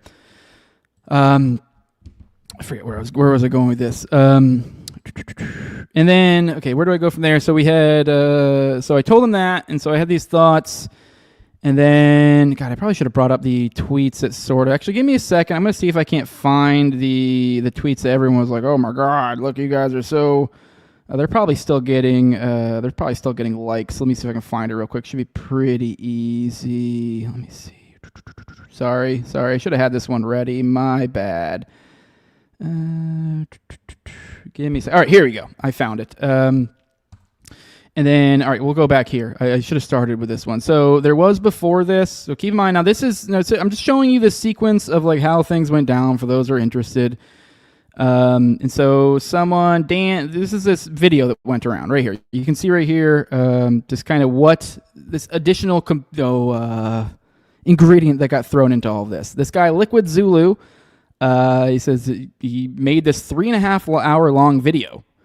And here's his tweet. He says, comics, Dave Smith has been a poison in the movement for quite some time. He's bad at debating, bad at philosophy, and damaging to libertarianism. Now, I want to be very clear. I don't necessarily agree with all of those things, like, at all. So I think those are incredibly hyperbolic. Now, like, you might be like, I think he has an issue, or I think he could be better at debating, or I think he could be better. I think those are a bit hyperbolic, a little unfair, whatever. And then he goes, watch my video, link below to see why. I imagine Dave will continue to use some cope identified within the video to refuse debate with me. That is, he's going to continue to refuse debate, and he will fall into one of the categories of Dave refuses to debate that I identified within the video. And then we got then Dan to kind of follow, I guess. Then what I was commenting on here was a Dan Smott's system is down. He said this 3.5 hour doc is by far the most autistic thing I've ever seen in my entire life, and I've been to LP conventions. If you need 3.5 hours to say Dave Smith bad, you're a table propagandist. If anybody gets through this stalkerish love letter, please let me know. I did. And I actually, that is what this kind of all comes around. I think you'll see pretty clearly in a second what my thoughts were on it.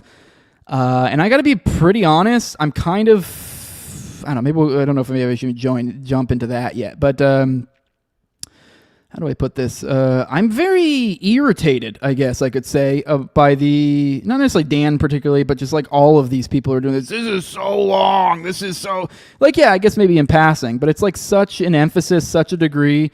You're like, whatever. If you don't want to watch it, don't watch it. But this idea of like that just so much in mass of like, it's like 4 hours long. It's like, it's a YouTube video. I listen to it while I'm driving or while I'm cutting grass or while I'm doing whatever. Like, it's not that fucking hard. It's not like someone sent me a fucking book. Like, I don't know. But so whatever. I understand. I get it. I'm not even saying anyone has to watch this whatsoever. It just kind of seems like he said cope. And this is kind of what it comes off as a little bit. Dave Smith says, ha. Ace then goes, are you willing to respond to the criticisms in the video? Dave says, probably not. I would be open to maybe doing a show with you or him at some point, but asking me or anyone remotely successful 3.5 hours of my time is actually a pretty big ask. Now, I want to be very clear. I kind of sympathize with that 100%. Dave Smith is like, look here, you look at him, he's got, 856,000 followers. So it's like, I get it. He's going on shows with like Candace, who currently has the largest podcast in the world, Tucker Carlson. He's a hot commodity right now. So I totally get it. Like kind of nobody, libertarians, kind of like me. I get it. So dude, you need to bring it to me, like something. But I mean, I don't know. Now here's what I said. And I go, sent you a DM. Assuming ADD doesn't take hold or crazy news takes the lead. I'll also be dropping some complaints this week. Doubt it'll be in the same vein as Zulu. Said I wouldn't be surprised if there's some overlap, but it'll be more like a dozen or so minutes. You're welcome to join. So keep in mind, even before this, I think it was like a day or two prior, I'd hit him up DMs, and then then this is where it starts to go downhill. I'm sorry, I'm just setting it up for you guys want to know. This feels gay, but it is what it is. You guys want to know. It says, just watch the Zulu takedown. Dave doesn't have to debate this guy, but if he doesn't, he firmly grasps the L. It is what it is. I see y'all coping. Now, I'm kind of clarifying things as I go. I see y'all coping. Now, I want to be very clear. I wasn't referring to Dave. I was referring to actually like all of his like sycophantic retards. And don't get me wrong, there's a lot of people who aren't retards who follow Dave. He's created a great following. But there has been, I don't know what it is about Dave. I like Dave a lot, but I think maybe it's like I do think he's a great man. I think I think it's like to some degree that's like the downfall of great men. You got to watch your ego because when you do so well, you have so many people who tell you do so well. And so you kind of create this reinforcing cycle. So I'm just saying maybe have a little self-respect to people out there. I'm not talking about Dave, obviously. It's other people. I don't know. Just don't like reflexively just jump on something especially in a disingenuous nature. Just because you want to show Dave Smith that you're his fucking greatest warrior. Pretty fucking gay, to be honest. But whatever. Then I put no TMD tomorrow because this was on Sunday, so I didn't work yet. I didn't do it yesterday because I picked up a shift. Picking up a shift at work, I'll give my critique on Tuesday's show. As I assumed, there's lots of crossover with my critique, but attacking different issues. So Zulu attacked him on a theory level.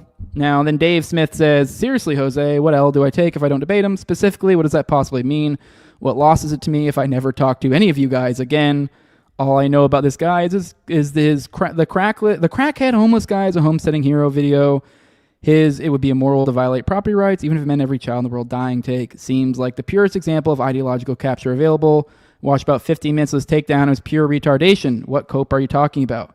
I respond, I barely know shit about this guy, and I surmise me and him have very different views from watching the 3.5 hours video. So find that you guys think a little weird, but whatever. I'll respond to everything on Tuesday. Don't really care to use Twitter for these sorts of back and forth. Too much of a time suck, and I have better shit to do. You're welcome to join the show, but obviously under no obligation, and I don't really expect you to watch either, and that's fine. But if you want further context, there it'll be. Which I gotta say the internet didn't like that one, which I kind of expected. I'll be honest. No, okay, there's a little bit of combination things. Like, that is legit. I am like, because Dave did come in a little bit, you can tell, I think people can tell, he came in a little bit hot. He's kind of like, what the fuck? And there was a reply to this that he'd end up deleting, but I won't even bring it up because he deleted it. So, and I did apologize to Dave later because I did kind of use it to throw that back in his face to delete. I think that was bad. That was not right of me. I think I was already in like as you'll see, I think, well, I don't know if we'll see. I don't know how much we'll go into the actual like argument or whatever, because I don't really want to bring up that. Why not? But, where was I going with that? I totally lost where I was going. Oh, no, I'm explaining why I was like, I'm not going to respond to this on Twitter. It came in kind of hot. It's Twitter. And it's also like, dude, it's a 3.5 hour video. I'm like, I don't really want to for me to respond to Dave to be like, you know, what did you think? Like, what did you think was great about this or whatever? Like, essentially he's asking me to clarify like what exactly it is, which is fair. It's a fair thing to ask for clarification. I get that. But I think it's also fair to be like, dude, you're obviously coming in hot. This is Twitter. I don't want to do this. So I like, because it's like, this is somebody I like. This is Dave Smith. He's coming in hot. And I'm like, I don't really want to have this, lines get crossed easily on Twitter. Twitter is more for like, really this, like arguing kind of thing. So, so I really was kind of trying to be like, I will talk about this on the show. And, like, obviously you can come. So it's like, no one can say I didn't offer him. I want to be like, everything I've done, I've been accused of kind of being a snake by a lot of people. But if you really know all of it, I feel like I bent over backwards to be like, you're kind of like, hey, I'm getting ready to critique. Hey, here's my opinion. Here is just kind of being honest. And if you really try to apply a good faith interpretation of just about everything I did, except for the leading thing, I think that was disingenuous. I mean, I got a little bit out of over my skeeve, kind of deal or whatever. I shouldn't have done that. That was not cool. Not that it was like really a big deal or anything crazy underhanded, but I was falling into emotional behavior essentially at that point, because I think I could have logically interpreted that deleting of a tweet as a sign of integrity. I even remember in the moment thinking like, I almost tweeted being like, I normally see this as like a sign of integrity or something, but given the context, but that's the problem. I can't go, but given the context, I should have probably just assumed the best and go, well, that was probably just, him being having some integrity. So not going to even mention what it was there. But anyways, it did kind of pick up.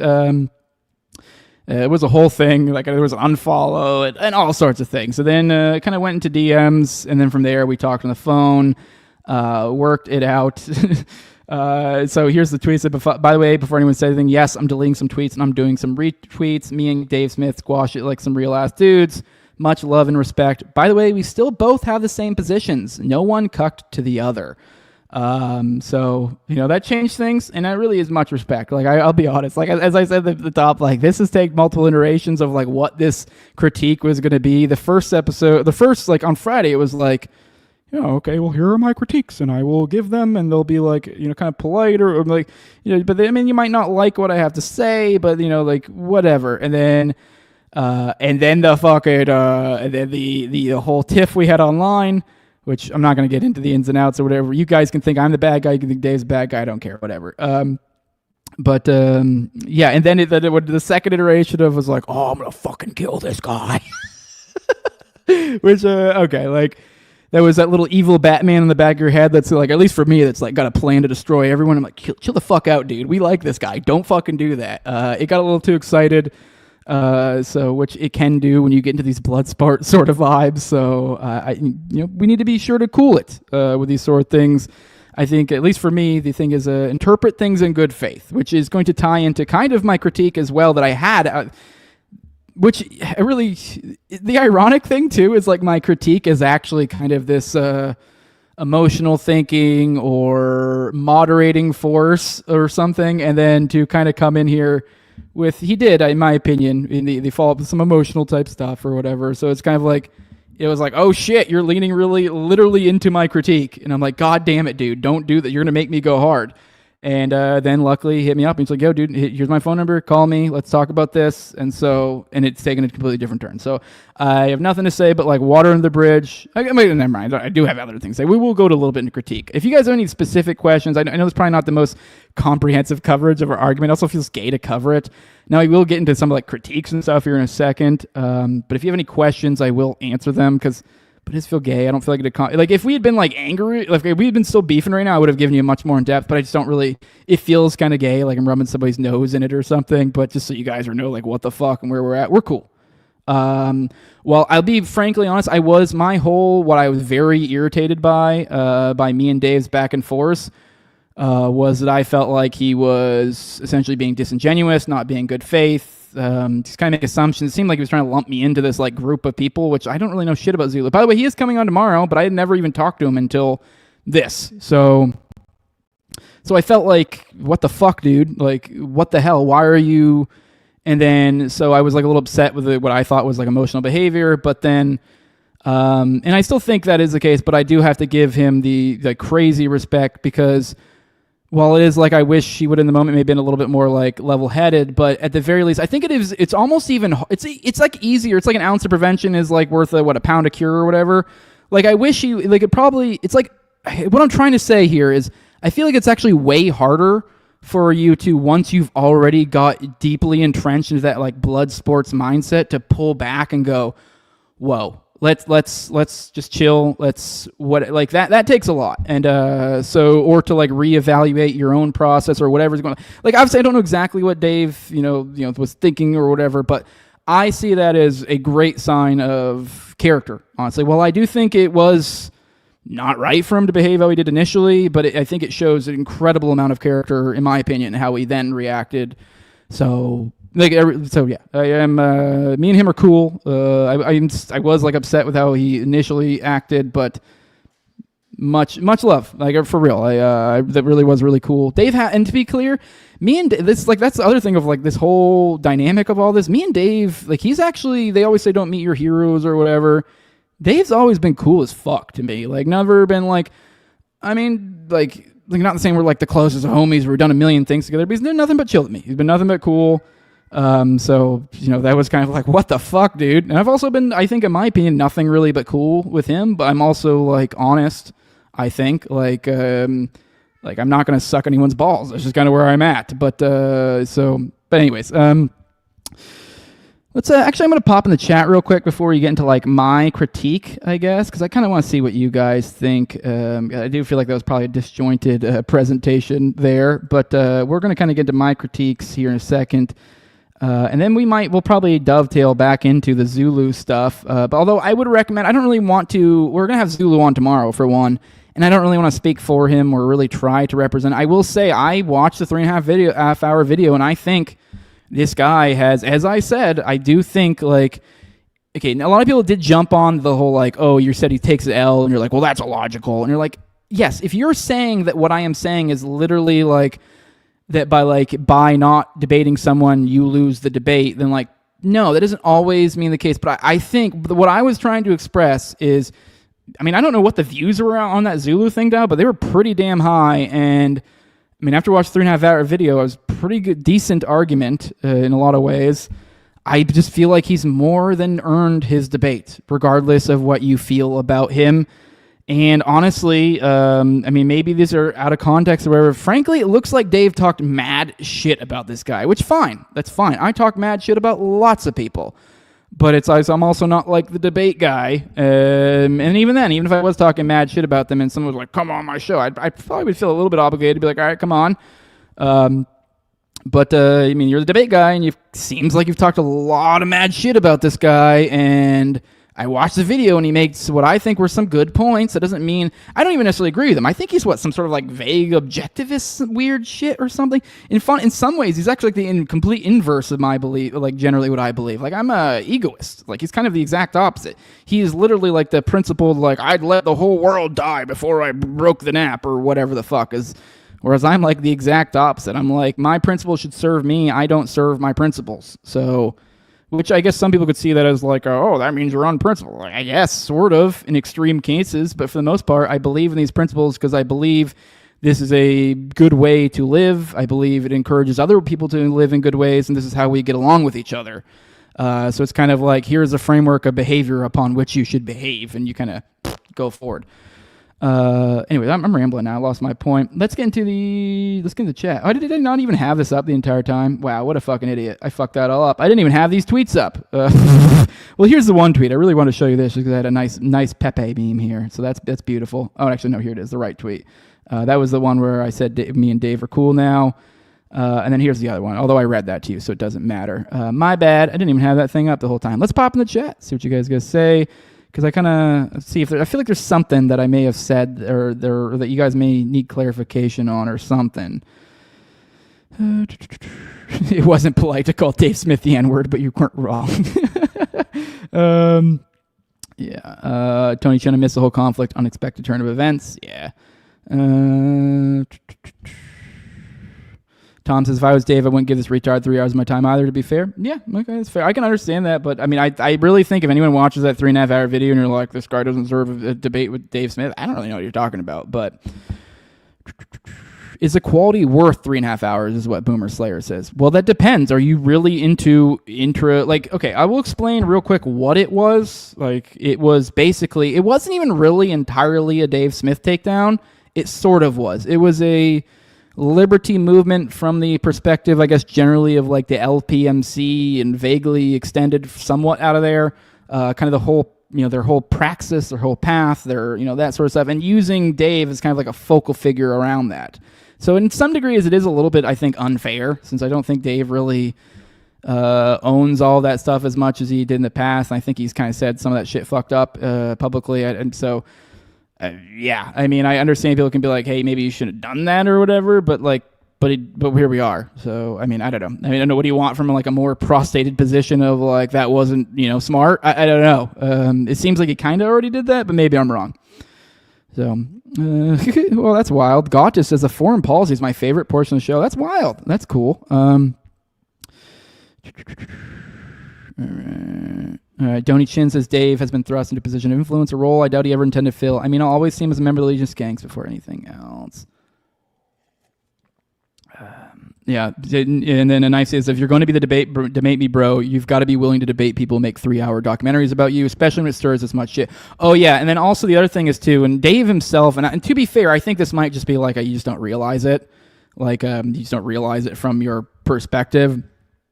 This guy is not like I guess like technically, I guess maybe in some senses compared to Dave, he's a nobody, but he's not a nobody. His channel is like 3 times the size of mine on YouTube at least. So, he's in his like largest video, something crazy, like 500,000 or something. So, Tom says you started Twitter beef, then refused to use Twitter for the beef. Yep, that's exactly what I did.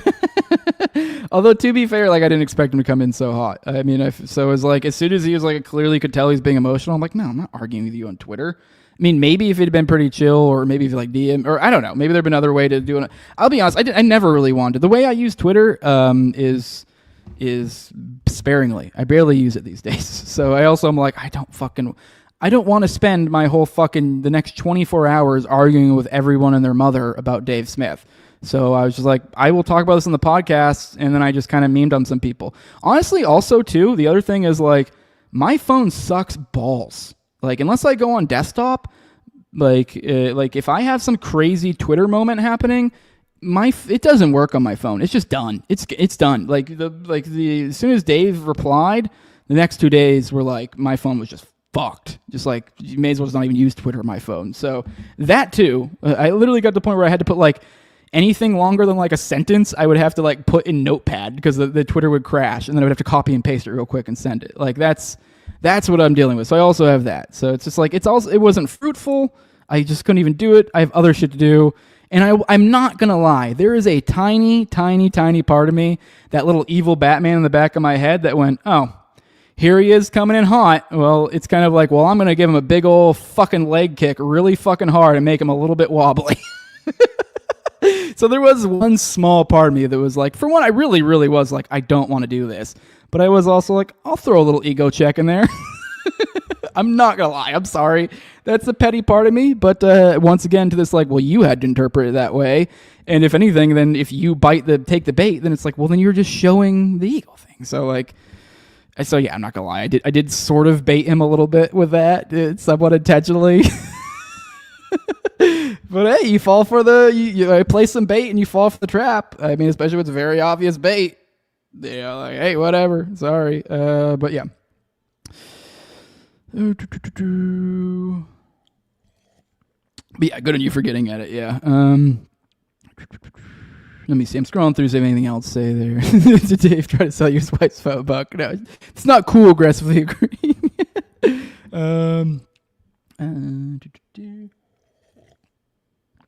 I think it would be an L for Dave to re-engage with gay LP drama, says MW Knox. I would agree. I actually think that it shouldn't really be focused around the LP. Like if he feels like he for some reason needs to re-emphasize his position on whatever the LP is doing these days, like sure, I feel like that should probably almost be an aside, not necessarily any sort of engagement with Zulu. Obviously, he can do whatever the fuck he wants, but that wouldn't be the crux of whatever discussion they had, in my opinion. Like, whatever. Can we move on past the LP shit? It's gay. Like, who gives a fuck? So, all right, no, you must be talking to somebody else. Let me see. Yeah, Biblical Anarchy. Yeah, my phone does that sometimes too. Yeah. Yeah, probably Pegasus software clogging up your phone. Yeah, probably. What are you trying to say about Dave there, huh? What are you trying to say about Dave, Tony? Huh? What do you mean by that? What do you mean by Pegasus software right after Dave interacted with me? Huh? Are you saying Dave's an Israeli spy? Is that what you're saying? Good morning, PJR. Good morning. All right, now let's get into, I guess, here's a clip, and I think maybe this will kind of be a good spot to kind of go with sort of my, how long is this clip, first off? Let me see if I want to play this one. Oh, that's 7. Let's watch maybe the first couple minutes of this one, because that's too fucking long to watch the whole thing. But I think it's kind of a good example. And I will say, I don't think, how would I put this? This clip you're about to watch with Fuentes, I think he's a little off, but I'll clarify here in a minute. So let's go ahead and watch this. Smith in particular. Dave Smith has been going around, and I like Dave. I'm not trying to start drama with him again, but I saw Dave Smith did a show with that Clint Russell guy this week, and he said, why doesn't Nick Fuentes take back all the horrible things he said, like about Hitler? And first of all, I don't think it's that horrible, actually. I don't know why you're all offended. I thought you're a comedian. I don't think it's that bad. That's number one. Number two, this is why. Why will I never apologize? Why will I never do that? Because when you are dealing with the Jewish mob, when you're dealing with these Jewish gangsters, they're never operating in good faith. Know that. Understand that. Bank that. When you're dealing with Ben Shapiro, Mark Levin, Josh Hammer, these guys are gangsters. They're crooks. These guys are liars, and they are never operating in good faith. You think the Anti-Defamation League and the SPLC, you think these people operate in good faith? You think they're honest? You think they're looking for a sincere apology? They're not. They are looking for submission. They are looking for humiliation. Shapiro and the ADL and Mark Levin put the screws in anybody that is critical or contrary to the Jews in Israel. They destroy your reputation. They lie about you. They make things up. They try to hurt your career any way they can. And they do this not because they want you to see it their way, not because they want a sincere apology. They want you to bow down. They want you to submit and surrender. They want you to acknowledge that they are in charge of you. They are our moral betters. They are the boss, and we are supposed to defer to them and kowtow and kiss the boot. That's what that's about. That's what they did to Kyrie Irving. That's what they did to Ye. That's what they did to Mel Gibson.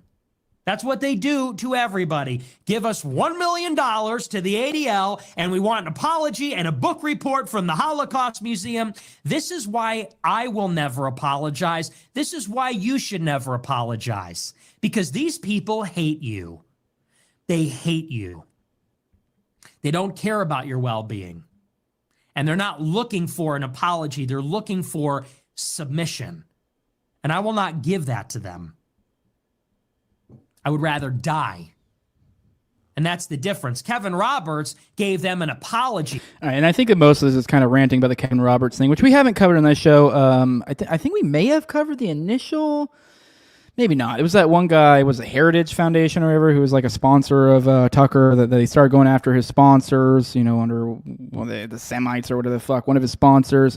And he came out at first and was like, I'm, he put out like kind of a fuck you lefties or whatever the fuck, like, or anti, or the, whatever the fuck, the establishment, like, we stand by Tucker. And there was also people who were like, oh, there's all this coded language in here, or anti-Semitic coded language. I don't know. Maybe there was. Once again, back to my point before. I don't fucking know. Who gives a shit? I'm so sick of this fucking gay dog whistle shit. But anyways, that is the thing. And then now, the most recent with that, he's been, I know the specifics of that story, but essentially he's being forced to prostrate himself before the mob now because he gave an inch, as Fuentes kind of points out here. Now, Dave did respond to this. So I think it specifically said Nick shouldn't apologize. Definitely not to those guys. I agree with what he said here. So, yeah, I mean, to be fair, I do think he does think he shouldn't apologize. So it's a little bit more complicated, but these clips may help. Here's another clip. Let's watch this. This is, somebody said, well, this is awkward. I haven't watched this one yet, so I don't really know exactly, but this is what people were throwing in his face. So let's watch this. I saw a clip of Fuentes the other day, and it was great. It was so funny. It was response to this Ben Shapiro, his last thing. And he goes, Ben Shapiro, I got nothing to fucking apologize to you for, because all the clips you played of me were after I just asked this totally reasonable question, and then you fucking tried to ruin me. So suck my dick. And I watched that and I went, yes, I'm on Nick's side, But then after you think about it, you go, okay, I'm on Nick's side, but it's kind of the same thing as going, oh, you could afford this, we could afford this. Like, okay, yes, he was wrong then, but what about all the fucking kind of like Nazi shit that you now added to all of this? Because it's not like, I just don't, when I hear people going like, oh, whatever. I first was a little suspicious of this, but then I was like, oh, this is a better way to say it. I do go, look, this kid has blown up and he's pushed the Overton window further than anyone I've ever seen push it. And I've been around some really influential people. But the fact is that even now, I think it's better if he's going on Tucker Carlson's show and going like, well, look, I don't really mean the craziest shit I was ever saying. That was kind of like, we were being hilarious and I was saying the craziest shit you could say. Now, I know that's not the easiest thing, especially when you're Nick Fuentes. That's a difficult thing to do because your whole brand is that I'm not a bitch. These other guys are bitches. I'm the most real motherfucker ever. And so if you ever walk off that ledge a little bit, it's like you're afraid you're going to lose your whole thing. But to some degree, you got to admit, dude, he's painted himself into a Nazi corner that's like, dude, this is going to turn off a lot of people if you can't find a way to go, okay, I don't mean that, because that is crazy. Yep. And that's why I feel like that, suck my dick, fine, I don't give a shit. But that is the truth, agree with dude. You completely. And we all know this. I disagree. Which I guess I got to suck his dick now. I disagree. And like one more, and then maybe we'll kind of talk about this a little bit. Maybe I can use the chat because I see already some people. So maybe I can use the chat as kind of jumping off point. Let's watch one more clip. In similar vein, I don't think I watched this one yet too, but it's more from Fuentes. Here he says, Nick Fuentes talked about Jews use Hitler for political benefits. So let's watch this.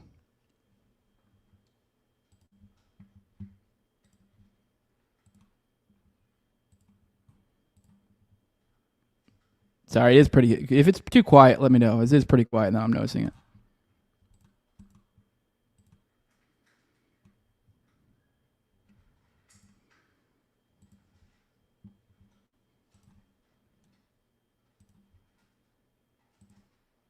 Oh, I just realized it's not even playing it. What the fuck? My bad. That was a misstep. Did it play the video before last? Please tell me it played the video before last. Please tell me it did. I don't see anyone complaining, so that's good. No one's even complained about the video thing yet. Okay, cool. All right. I just want to make sure I didn't play the whole fucking 3-minute video to silence just a minute ago. So it's weird. It was showing me on the tab that I was on that it still had it up, but then whenever I went back to StreamYard and it wasn't. So, all right. Well, yeah, nice. You said nothing's playing now. Was it there? You did see the past. I played. This should be the third video I'm playing now. So let me know if I missed one. I think the last one got in there, but I accidentally played for like a minute this one. But let's go and play it to myself, I guess. Because that is crazy. Like what? What have I ever said? What is the craziest shit? I don't like this whole like, what you got? Admit you said some crazy shit. There's two categories of things I've said on my show. Things that are jokes and things that are true. And the things that are jokes are jokes. And everybody knows that. And the things that are true are true. And what have I said about Hitler? I said on the Alex Jones show a few years ago, I said, I'm not a National Socialist and I'm not a Hitler supporter or worshiper. I've said, but Hitler does not occupy my mind in the way that it does with these histrionic pro-Israel Jewish people. I said, because my moral universe is Christ and the devil, not Hitler and the Jews. Okay? My moral universe is that we're Christian and our adversary is the devil. And Hitler, as far as we are concerned, is another in a long list of brutal tyrants, of which there have been many over the years. Stalin was brutal. Mao was brutal. Pol Pot was brutal. And people talk about, well, what about the gas chambers? Well, to the extent that that's real, I find that hard to believe, but to the extent that's real, there have been atrocities committed and genocides committed in all times and all places. Let's acknowledge why Hitler casts the long shadow. Because that confers a political benefit upon Jews. That's why. It functions as myth. It's myth making, which is to say they have created, and don't kid yourself, there has been some artistic liberties taken with this to create this narrative that Hitler is the most evil man ever, and he tried to destroy the Jews, and that is why we have to have Holocaust museums everywhere, and we can never talk about white people, and we can never talk about Jews, and we can never, because we don't want another Holocaust. The post-World War II order was created contra Hitler for a reason. Let's acknowledge that. Whenever anybody says, how about white people are pretty impressive, huh? Hitler, Nazi. Whenever somebody says, gee, America kind of was a white country, now it isn't. Hitler, Nazi. These Jewish people, they're pretty rich and powerful. What's up with that? Hitler, Nazi. Why do you think that is? All right, let's roll through the chat, and then we'll go into kind of finish off this Dave segment, and I may have to, maybe we'll save Cash's beard till tomorrow, because I finish off videos. I did not make for this episode, mean for this episode to be like so much Dave heavy, but I do want to cover in, I guess, kind of also an explanation of kind of why I think Dave went so hard. You guys will see here in a minute.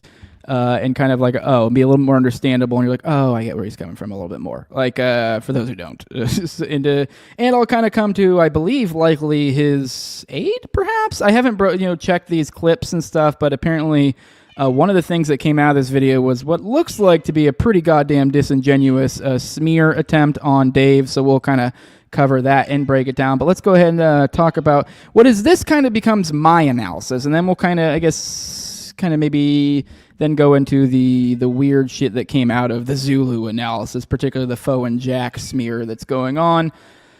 But let's this kind of ties big into my critique. And I've mentioned earlier these, as I mentioned, kind of led the show off this like kind of a little bit of a rant on the idea of like good faith and how beautiful things like comedy are, and the idea of like you essentially craft a message with your mouth, you create sounds, and then other people through the gift of learning language are able to then go decipher your words and then take them in and then go, here is a word, and these are words put together in this sequence of order that there are so many different reasonable ways on which I can interpret it. And then it's now on you to take that message and discern through all of those different things how you want to interpret it. Now it's you. Like, it's on you, the interpreter of language, to decipher it, because we'll never be able to, with language, unless we learn to like plop things in head, be able to take our words and provide perfect intent, perfect what you mean. So there always is, at all times with language, interpretation occurring. So it is essential, absolutely essential, especially for mature conversations, or even just to behave in good faith. To behave in good faith, to see what ways could I interpret. Now, that doesn't mean to be dumb. It doesn't mean to be dumb. I actually think you should even try to generally act in good faith, even with those you don't like, the ones that you know are not acting good faith. And we'll probably fall short of that a little bit, like the Josh Hammers. And that was the crux of my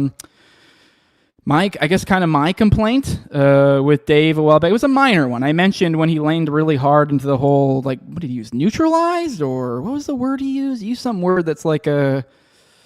God, I can't remember what Josh Hammer wrote some piece. What was it? Neutralized? I want to say it was like neutralized. I can't remember. But either way, it was kind of it was a word that evocative implies murder. And Dave was like, holy shit. And like, you know what? He's 100% right in the idea of like, how isn't it crazy that we have Josh Hammer here? One of the guys freaking out about like, oh, this crazy lefty language and yada, yada, yada, and kind of leaning into that. And then here he is using this sort of language and something that clearly had to go through multiple editors and yada, yada, yada, yada, yada, yada. Well, now when you come out here and go neutralize anyone whatsoever who interacts in good faith, say someone who's not aware of these people, whatever. Now they see your action and they go, oh, well, that's a weird way to interpret it. Like if they don't know anything going on, you look like the shitty person.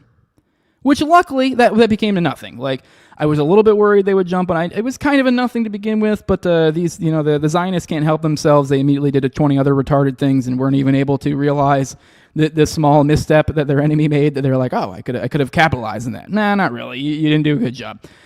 So that was nothing big, but it kind of ties into my point.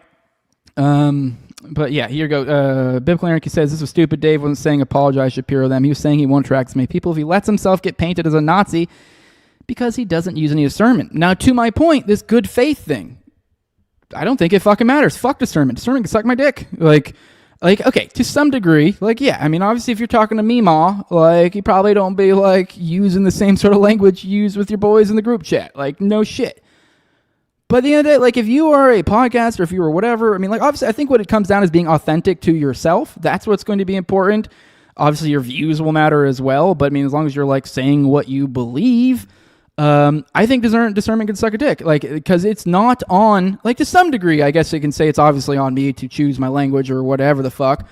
But also, I think to this remnant idea, if you're trying to create a remnant, what better way in the world to create a remnant is not to hand them a test they need to pass, that if they are the good faith person, that they go, oh shit, there you go. Like, fucking, that was clearly a joke. That was clearly some sort of this. He clearly meant that. Like, I think that's how you create a remnant. And this idea like, oh, he won't attract as many people if he lets himself get painted as a Nazi because he doesn't use any discernment.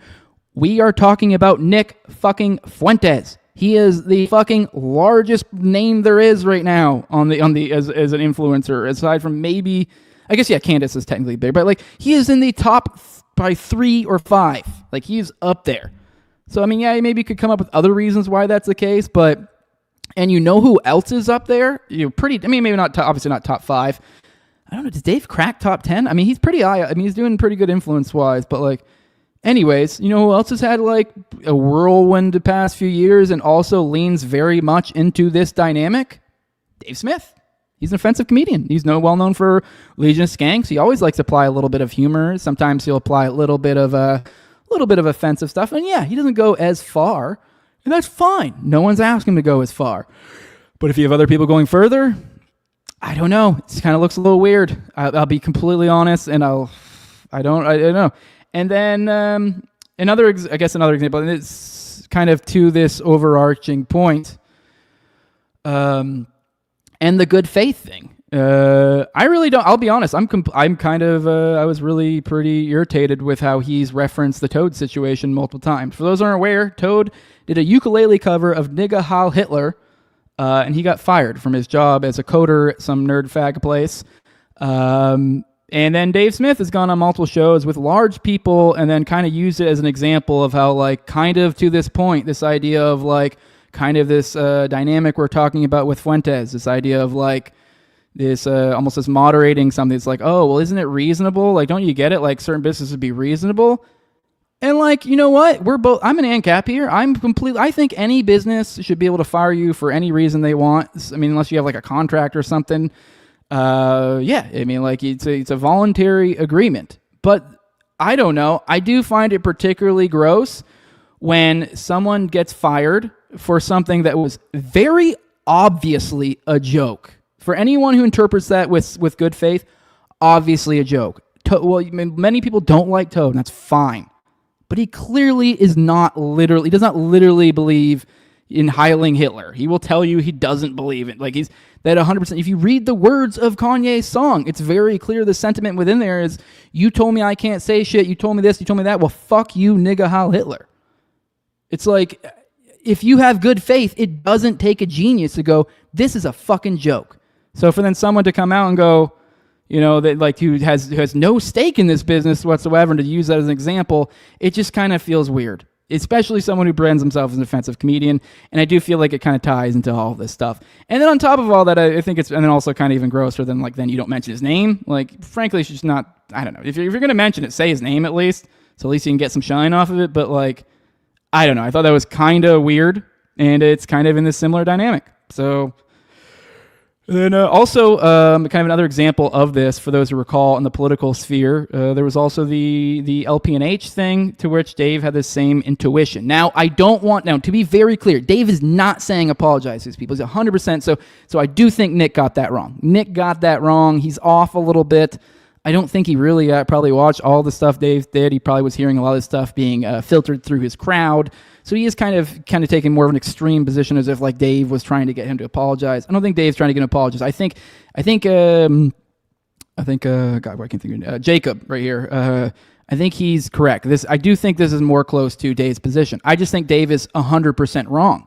And where I said there was overlap between me and Zulu's analysis is this. Like, I think what Dave is kind of expressing is appealing to the norms, which I think that's misunderstanding the dynamic of what a norm is. Do we want to appeal to the norm? I mean, I guess it depends on what the norm is, but generally speaking, no. You want to create the norm, and you don't do that by appealing to the norm. Normies are retarded. You do shit and they follow. So do shit.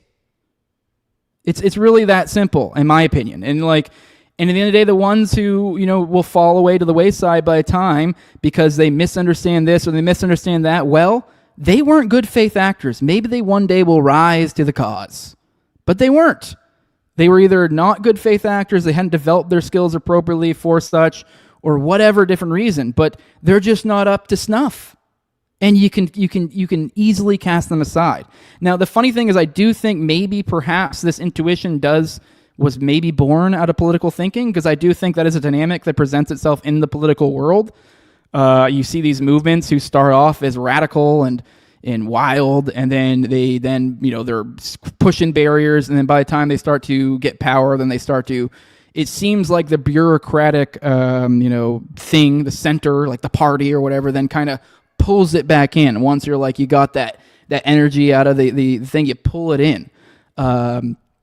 But I would say, like, I do think, ironically, this appealing to the norm actually doesn't even work in a political sense, although that becomes the common intuition for political people, although I don't think it works. So I just think that's the natural incentives of bureaucracies, is once it gets to a certain point, the power reels it back in, essentially, through incentives. But, all right, let's do, I think I've kind of really covered everything I want to do about my analysis. I spent way too much time on this. So let's dig into the attack on Dave. Now, I want to be, this kind of is a little bit explanatory for, in my opinion, kind of sort of how Dave acted. Now, I guess simultaneously as I was doing what I was doing on there, I guess there was a huge smear campaign happening on Dave. Particularly from Jack Lloyd and the Philosopher and others, I guess. So I wasn't really following it, so whatever. Because they both had me blocked. They've had me blocked for a long time. Me and them have come to blows a long time ago. So it was nice, in a sense. It was bliss. It was a little bit confusing when I was getting shit for it later, and all these people would be like, "You're on this team, that team, yeah, yeah, yeah, yeah." I'm like, whoa. Whoa. Who? What? What's even going on? Like, it was silent for me.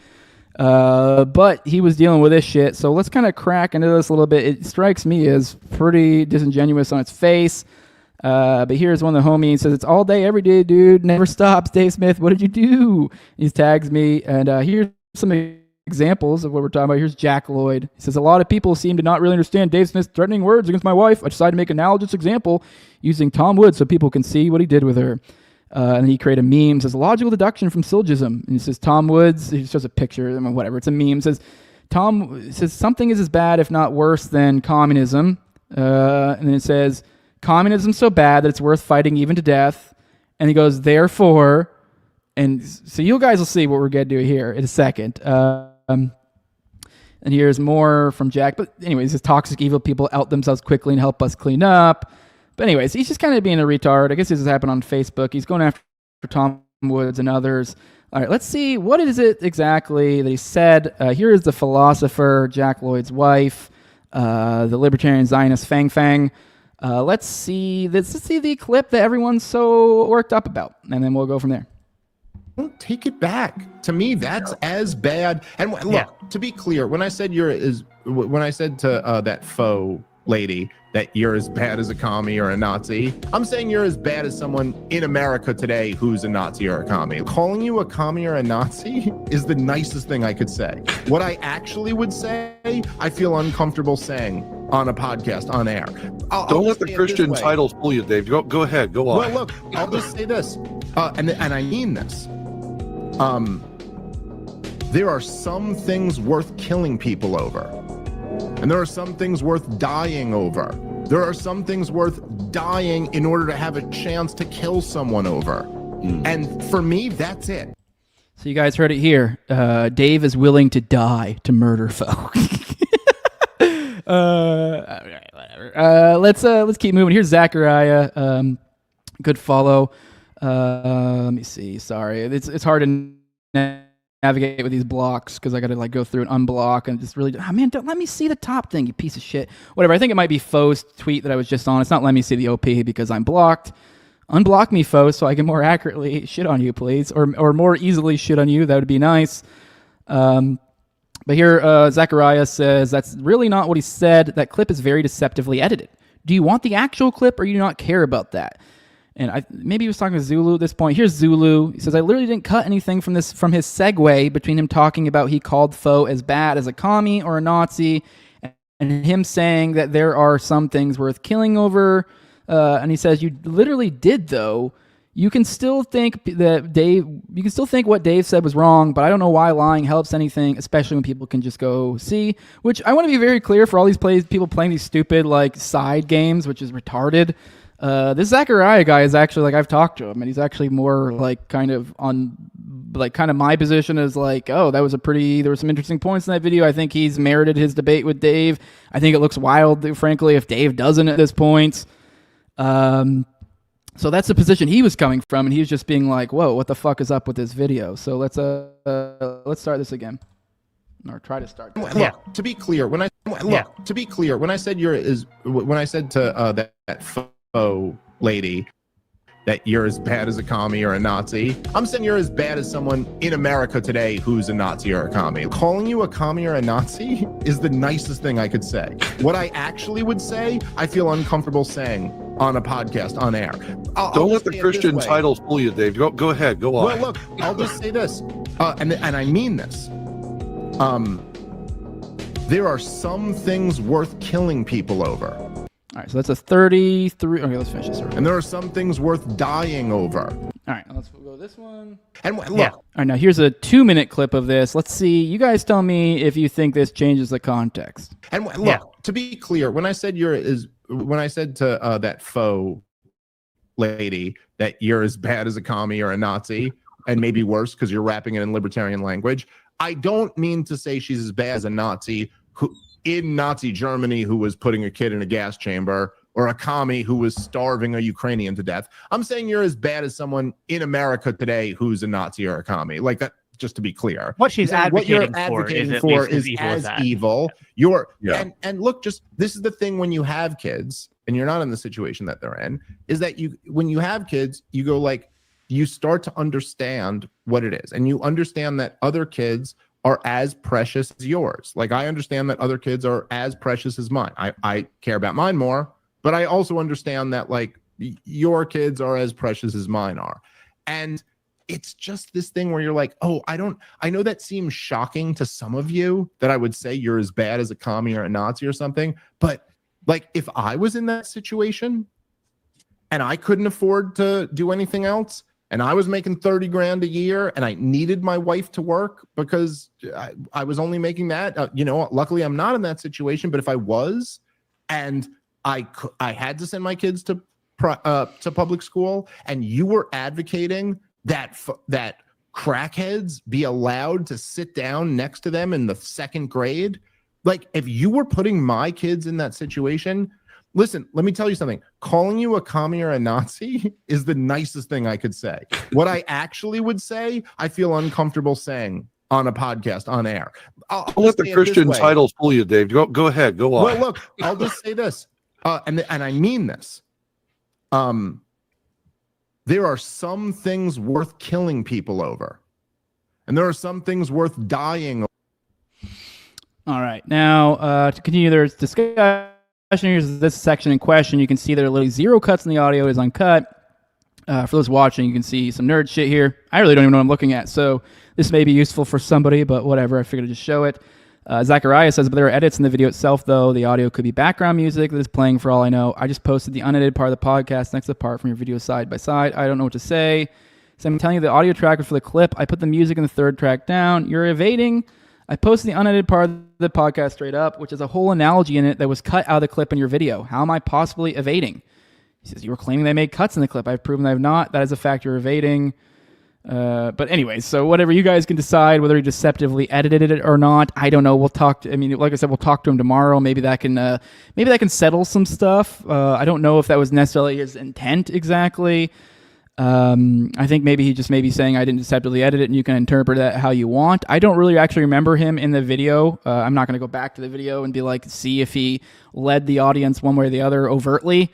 I actually just felt like that was just like a thing he was pointing to, and I didn't really interpret it that way, but I wasn't overly thinking or heavy. Maybe I wasn't listening well enough at that point in time. But yeah, I don't know if maybe perhaps the idea is to kind of get to the larger immigration problem, I guess, kind of this or something along those lines. But as Biblical Anarchy is saying here, he says Zulu did clip it kind of badly, but I don't think he meant it in a bad faith way. I mean, perhaps he did, but it's really kind of hard to say. Let me see. Yeah, Tom33 says, holy cringe, I cannot imagine taking someone that much out of context. Yeah, I'm pretty sure. Did I show the tweet? Did I show the faux one? I can't remember if I presented that, but faux had the, faux put the, she put the, Dave Smith said he tried to murder me or whatever. So it is ridiculous. Biblical Anarchy says Zulu edited it. I don't know how he can say he didn't. I don't think he did it to be deceptive, though. So yeah, we can talk to him and kind of think what his thoughts are about that tomorrow. But kind of talking to a little bit the immigration issue, I guess, here, perhaps, and kind of this was a smaller issue within Moving on from the video, obviously I think it's really gay to be, I don't know, I really feel like I need to belabor the point, but it's pretty gay to be like, oh, he tried to murder me. Like, I don't know, maybe you can say he's being a little hyperbolic or something, or maybe not like what he had to said. Sure, whatever. But to jump from that's some sort of weird threat to kill you, I guess it's a long way to get there. But to the immigration point, and I've told you guys in the show, I'm not like a huge immigration hawk. I'm pretty agnostic on the issue. I've read Hoppe, so I understand his thoughts on it and stuff. And in a certain sense, and I don't even actually know if Hoppe was necessarily actually advocating necessarily with his border things. I forget. It's been a while. I don't think he was actually necessarily advocating for those. I think he might have been just saying that like that's what a state would do if they were trying to be like how it would act if it was trying to somewhat comport itself to the free world. What's the word I'm looking for? Whatever. A point being in a free world that there actually would be immigration because everyone had private property, yada, yada, yada. But it is this mixed thing with libertarians and their thoughts on immigration. And I'm always torn between this. I struggle to, while I may, I don't know, I'll never be one who's necessarily like advocating for any sort of like immigration measures personally. But the reason being mostly is just because I've just become so distrustful for the government. And if you as a individual are out there advocating police action from the government, then by God, you will fucking get it. And I can't think of a better example of kind of to undercut the whole immigration push from the LPMC and such is this right here. Is U.S.-British journalist Sam Hamdi to be released from ICE detention, set to return home. Now, this guy right here, the government revoked his visa after he arrived in the country for a speaking tour. And yes, I'm not going to read the article. This is literally for saying no words about Israel. They did not inform him that his visa was revoked. They revoked his visa when he was stateside, all for saying bad stuff about Israel. And they also detained him. So they detained him up until Monday, I believe, following a hearing on Monday. So I'm curious how long he actually stayed. He arrived on the 19th. His visa was revoked on the 24th. He was charged on the 26th. So this guy has been detained since 26 October. So for over 2 weeks for the crime of existing in the United States with a visa. He got his visitor's visa for saying a bad word about Israel. I don't fucking need to say more. It's really that simple. I mean, like this idea that like we as libertarians are going to advocate immigration controls and then somehow we're going to get this magical immigration that we wanted from the jump, the way that was, I don't know. This is what you get. I don't know, when you advocate for immigration controls, it's like, well, congrats. You get the worst of both worlds. Like, okay, cool. We'll deport people if they're mean to Israel. All right, let's roll through the chat, check in real quick, and then we'll get into, I'm going to cut out the cash stuff. We'll talk about that probably tomorrow. Maybe we'll wrap it into some of the pipe bomb stuff. We'll round this out with some clips, the awful propaganda of the elite, our enemies, and kind of dig into that. But let's roll the chat, check in, see what all you guys got to say. Biblical Anarchy says it's related to public property. Jack and Foe, even Zulu, have this weird view about public property and that you can't evict anyone from public property. Yeah, yeah, that is weird. I mean, I'm aware of that.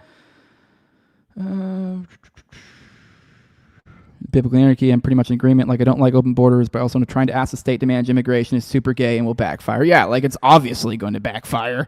Yeah, and then Tom 33 is libertarian by definition shouldn't be telling the state what to do at all. So there's really no libertarian border position other than private borders and ours aside. Exactly. Like, that's kind of where I'm at. And like, you could be like, well, in theory, if the government was trying to, blah, blah, blah, blah, like, I don't know, whatever. And I get it. It's a tragedy of the commons. It does suck. It's like you got your money stolen from, and you're like, well, what would you like to do with your money? But it is kind of this whole argument. Let's be real. It is roundabout democracy. I'm sorry. It just kind of is. This idea that like, yeah, well, we're not going to do a vote on it, but we should probably try to have our immigration be somewhat in accordance with generally what the people would probably want. Like, by God, can you, like, the idea of the government trying to mete out what that is just absolutely insane. So, like, whatever. All right, let's roll. Let's play some videos, play some clips. Let's talk about the absolute abysmal nature of our enemies and their utter lack of being able to engage in this argument of ideas. Let's go ahead and play this. See, they got Candace's feet in the fire. So what you're saying is... When you say you believe that Charlie Kirk was betrayed by someone close to him, what do you mean? I think that in the coming weeks, there's going to be a lot of financial reports that are coming out. And I, first and foremost, do not believe that Tyler Robinson killed Charlie Kirk. I want to be very clear on that. Whether he was involved, I think the answer is yes. I think that's obvious. And your basis for saying he didn't act alone is what? I don't know, maybe the weird Fed messages that were concocted out of thin air that had no timestamp and were written like they were speaking in 1822, among other things. Their lack of an ability to answer any basic questions about what took place. But do you have any proof that the messages were made up? Because that would be easily proven. Yeah, but they didn't put timestamps on them, and Discord came out and said they didn't exist. This was supposedly text messages, not Discord messages. It's my understanding from the indictment. I actually did not read that they were text messages. The indictment calls them text messages. What would it be like the feds are like on a computer, like typing it out back and forth? That's exactly what it is. The feds made up the text messages. But you don't have anyone from like the FBI telling you that, or law enforcement? Leaks. Okay. No. Has anyone leaked to you? And Tyler Robinson But has anyone said to you, even off the record, like, yeah, we faked these? I have very strong sources everywhere on both sides. Well, I look forward to seeing the evidence of that. Sure. Because when we keep talking about evidence, it's like, who's going to present that evidence? Like the mainstream media? Like who are you expecting to come out? Yes, that would be a hot story. No. I think this is CNN, by the way. I'm pretty sure this is the CNN's rebrand. Because I know they did it, who is this, Elle Reeve? What is she? Yeah, CNN correspondent. I guess she used to be at Vice. That makes sense. I didn't get, you know what? I've seen a couple of her things. I think she did some with Tim Dillon. I didn't watch any of them. I've seen the clips. But I do get a Vice vibe. It's weird. This is, wow, what a weird, there's something odd about seeing like a CNN Vice vibe combo. I don't know. Because Vice like kind of started itself out as like cutting edge journalism and kind of like, oh, we're pushing the envelope. So something about her energy here does put off that vibe, like she's faking that while also doing the CNN thing. But all right, let's play the last 20 seconds. It wouldn't be. It would be. It wouldn't be. If the FBI, like if I had a source telling me, like if I had proof that the FBI faked those messages, that would be an enormous story. Yeah, I kind of feel like we live in a post-Epstein world and we know how stories get shut down. Well, obviously she's upset about the assumption of the Jew thing. This is the they thing never ends. They. What did you mean, they? Well, if I mean Jews, that's what I'd be talking about. Actually, did I bring up the wrong clip? I thought I had the Jews one. Let me see. There was one where she was like, are you talking about the Jews? I thought it was that one that I played. But either way, these are all awful. You can just tell by her behavior. This is one where she's asking. But there is a video out there where she literally... this broad, Elle Reeve, she asked her about like, well, who's they? And then like we had these same, it's funny. We have this and the Sydney Sweeney thing roughly around the same time. Obviously much similarities to be had, but very much this they thing of like, they is they. If I want to say Jews, I'd fucking say Jews. All right, moving on.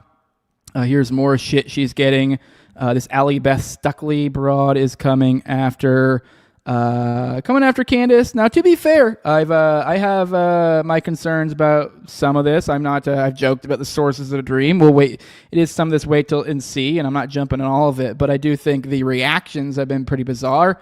I mean, everyone's acting like it's some this like crazy. Oh my God, she's talking about this. She's talking about that. Like you can think she's being ridiculous. You can think the Macron thing's ridiculous. Don't watch her fucking show. Like everyone's acting like it's the end of the fucking world or whatever. Like.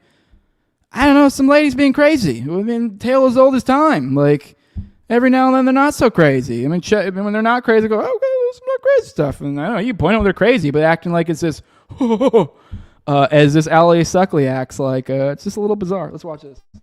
To go through, to make all of these claims first is incredible, but then to go through and debunk all of these claims, I don't have that time. I don't have that energy. I don't have that capacity. I don't. Look, Allie, I just think she should take a break. Like, I genuinely didn't even know she was going through it like this. Like, I don't think we asked her for any assistance at all, actually. I did all the work and people sent me stuff and then we put together a timeline. And here's what I want to say, because you're saying it's real life. It was Charlie's real life. Allie, that was Charlie's real life when you saw him sitting there and he got shot. That was his real life. So I feel like that's the part you're missing because you're so worried about the surrounding cast of characters who have been literally caught lying. They lied. That's why we're here. Okay. We didn't just randomly pluck people up from obscurity. Okay. These are people who said he had blood on him. He's amazing. He was so amazing, but he walked away from Charlie as he was bleeding out. His real life. That was his real life. Okay. So that's what's on the line right here is he's not here anymore. Maybe you're not worried about him. But I am. I'm actually worried and I want to know what happened to Charlie Kirk. Okay. And why I feel like you and so many Christian Zionists just kind of wanted to turn him into a ghost, like, Charlie the friendly ghost, and are not interested at all. And if you're looking for real life Agatha Christie stuff, in real life, people's necks don't stop 30-06 bullets. In real life, that's all I'm saying. In real life, when you spend millions of dollars on security, on your security detail, they don't have you sitting like a sitting duck and forget to have an ambulance behind you. In real life, I worked for Turning Point USA, and I know what does not make sense in terms of the timeline of how this event came together. And in real life, if somebody suspects you in a murder for any reason whatsoever, and you can put something out publicly that will clarify a fact that isn't correct, if you say it's not correct, you would do that. You wouldn't hide. In 4 seconds, I would say, the reason why I was on the phone with so-and-so had nothing to do with anything. So people are following their instincts because they should, but I just want to remind you because it bothers me that was Charlie's real life. All right, and then kind of moving along. Here's Tucker getting some shit from 11. I got a very strange text this morning from Tucker Carlson. 10:16 a.m. I'll read it to you for verbatim. Good morning, he writes to me. The leadership at Turning Point has asked me to debate you at their event in Scottsdale in December. I'm happy to do it, and I hope you'll agree as well. Beyond the personal insults, which I'll try to keep to a minimum, there are real and important ideological differences between us, and I think the country would benefit from an extended conversation about them. So again, I hope you'll accept. Let me know. Thanks. The guy is desperate. He's taken a hit on his podcast. He's fighting like hell for his career. He's fighting like hell for his reputation. People are awakening to what scum he actually is. And he thinks I'm going to platform him.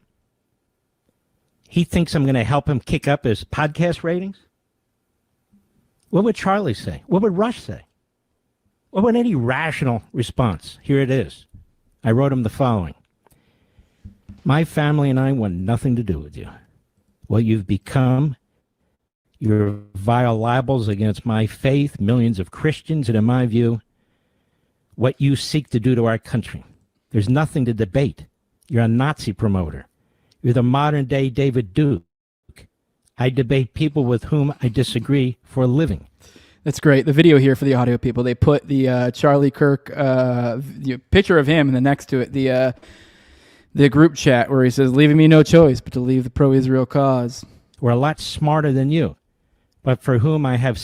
By the way, to which I saw a video, which, I mean, obviously, I guess this technically doesn't confirm it, but for those who are tracking, someone had said something in one of her streams or so. I saw a clip going around. They said, like, oh, how do we know you weren't faking the messages or something? And she did literally bring it up and was like, boom, boom, boom, boom. I know she showed the exact thing, but anyways, so there's a little bit more to it. I mean, I guess you could... I mean, would it really be hard to fake these? I don't necessarily think so, but anyways, let's keep going. Some respect. I'm also disappointed in TPUSA that continues to platform you. It's not about free speech. You could be heard by millions regardless. Some unsolicited advice. Stop long enough to remember who you used to be and what you used to stand for. So, as expected, knee-jerk. For the record, I'm strongly anti-Nazi. Does he sound that way to you, America? Oh, you're going to hear more. But that's hardly the point. This seems like the perfect Thank God opportunity. we got Mark Levin to oppose the Nazis. Such a huge problem in 2025. To rebut what you consider evil ideas and to do it to my face like a man. I think you jump at the chance, assuming you believe your positions are defensible. I'm offering the marketplace of ideas you often talk about. Is it possible you can't really defend, for example, what Israel has done to civilians in Gaza? I said, there you go. You're not feared, you're despised. Well, you're a coward, and if you change your mind, I'm here. Thanks. You little bastard, you attacked my... Just to reiterate, because I was a little confused. I think the first time I listened to a while back, I wasn't sure what was the letter. What was it? That was. I want to see like the transcript of that letter, or someone like mock it up, because that's actually a pretty awesome letter, especially the finish. Let's see the last let's play the last 20 minutes back, because that was a pretty solid end on Tucker. So props where props are due. I know there's many in this chat that are like, Tucker's some sort of glowy, and I don't know. I'm open to the idea. His past is dubious, but credit where credit due. This is a boss ass sign off to fucking drop your balls on that bald forehead. Is it possible you can't really defend, for example, what Israel has done to civilians in Gaza? I said, there you go. You're not feared. You're despised. Well, you're a coward. And if you change your mind, I'm here. Thanks. You little bastard. You attacked my stepson.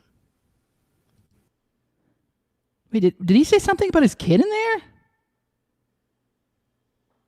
Does anyone know enough about Mark Levin, or did I miss something in there that I did not catch anything about his son? I mean, maybe I wasn't paying attention, or what? I mean, the only thing I can think of is that, like, does Mark Levin have a son in like the IDF or something that I'm unaware of? Because if that's the case, holy fucking shit, what an awful return. Like, oh, you're coming after my son? You're like, what? Like, if we're talking about the IDF murdering people, like, I don't know. Are you saying your son's murdering people in Israel? What are you saying? You didn't do that face to face, did you? You stabbed him in the back while he's serving President Trump on his second tour, while he's in safe rooms with ballistic missiles passing over his head. You little...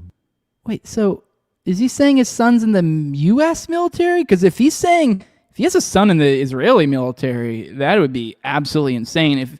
Which they've done that, though. We had the Edon Alexander thing we covered the other day, the Patriot, whatever the fuck, and he literally framed it as if he was serving the United States by serving Israel. It was insane. So if that's what if Levin has a kid in the IDF and he's framing this way, wow. But whatever, let's keep going. Bastard. Nobody's afraid of you. I'd rather debate a skunk than you. So here we have Levin avoiding the bait, or trying to, no, I guess it is bait. I misspoke, but avoiding the debate. Did not take it and instead decided to look even more pathetic. And kind of finishing off last little clip of the day. And of course, the last clip of the day, it wouldn't be the morning dump if I didn't have to take a minute to fix it because StreamYard said fuck that. All right, give me a second. Here we go. Last one. Somebody mentioned in the chat, is there a Jewish Peter Griffin? Well, yes, there is. Here he is. And by God, is he really not good at this? Short time we have, I would say this. I did say we should kill all Hamas terrorists, and I stand by that.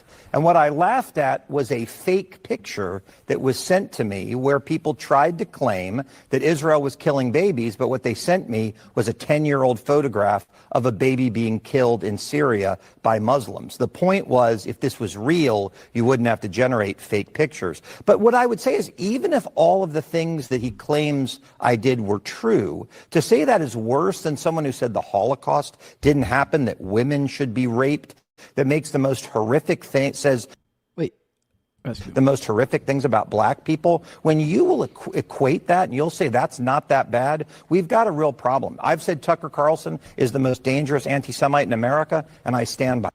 So his literal argument here, as my buddy Clint says, sure, I laughed at foes of children getting killed by the weapons I vote for, but have you heard what Nick Fuentes thinks about women? Obviously, that's a little bit being silly. He said it like he did. To be fair, he said, "Well, that's not true. Like what I was laughing at was that it really wasn't a Palestinian child." But he was like, "But even if I was, even if all the things you think are bad about me is basically what he's saying, even still, if you don't think the Holocaust happened." Which I guess I generally kind of do. I just don't really care. Like, I mean, I guess I care in the sense of like, I don't know. I mean, why would I care? It's already, whether it happened or not, it's done. Like, I don't know. I have no influence over it. So it's like, it's a weird, the historical thing happening or not is an odd thing to be like, oh God, okay, whatever. If you think it didn't happen, cool. But yeah, God forbid you think bad things about black people. Because if you have a nary a negative thing to say about black people, I guess it's worse than advocating the mass murder of children while you are an elected member of the government. I don't know. I think there might be a very distinct difference between these two things, like an incredibly distinct difference. Like, like the sort of difference between like good and evil. Like maybe not to that degree, because obviously I can't say it's good. It's something like, but if anything, it's like kind of neutral. To be like, in my opinion, to be like the Holocaust didn't happen. Like who fucking cares? But yeah, these are our enemies, our unimpressive enemies. I think the future is bright, so long as they don't fucking murder us all. So we'll be good. All right, guys, I love you all. We're going to get out of here. I do have a funny little intro for you, or outro for you guys. I appreciate you guys coming along for the ride today. If you want to support this show, leave a like, share, subscribe, comment, leave a 5-star review on iTunes or Spotify. Those sort of things go a long way to help the show. And if you really want to help the show in the best way, you can also find the show on YouTube, Rumble, all the audio bucketchers, on Twitter as well. You can follow me at TowerGangJose. Now, if you want to support the show in the best way you can, boom, right up here. We got a QR code if you like that. Or you can just go to patreon.com/NoWayJose2020. It'll bring you to the same place either way. And at the low level of $2, you can access to a whole different score of perks. You get access to early episodes. I try to do about 1 to 2 episodes a week behind the paywall. Always keep for example, I actually have I'm going on Eric Hunley's show this week, or at least recording, and on the same day we're also recording. I'm recording an episode on his podcast, and he's recording an episode and we're recording an episode on my podcast. We're kind of doing both, 2 different episodes, so it's not the same one going out to both. So keep an eye out for that.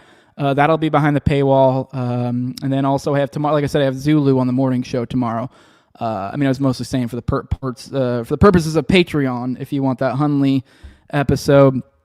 But anyways, and then also you get the ad-free RSS feed, you get access to Telegram, and you get access to pre-show, post-show, and not priority on call-ins. I'm sorry, that's the old perk.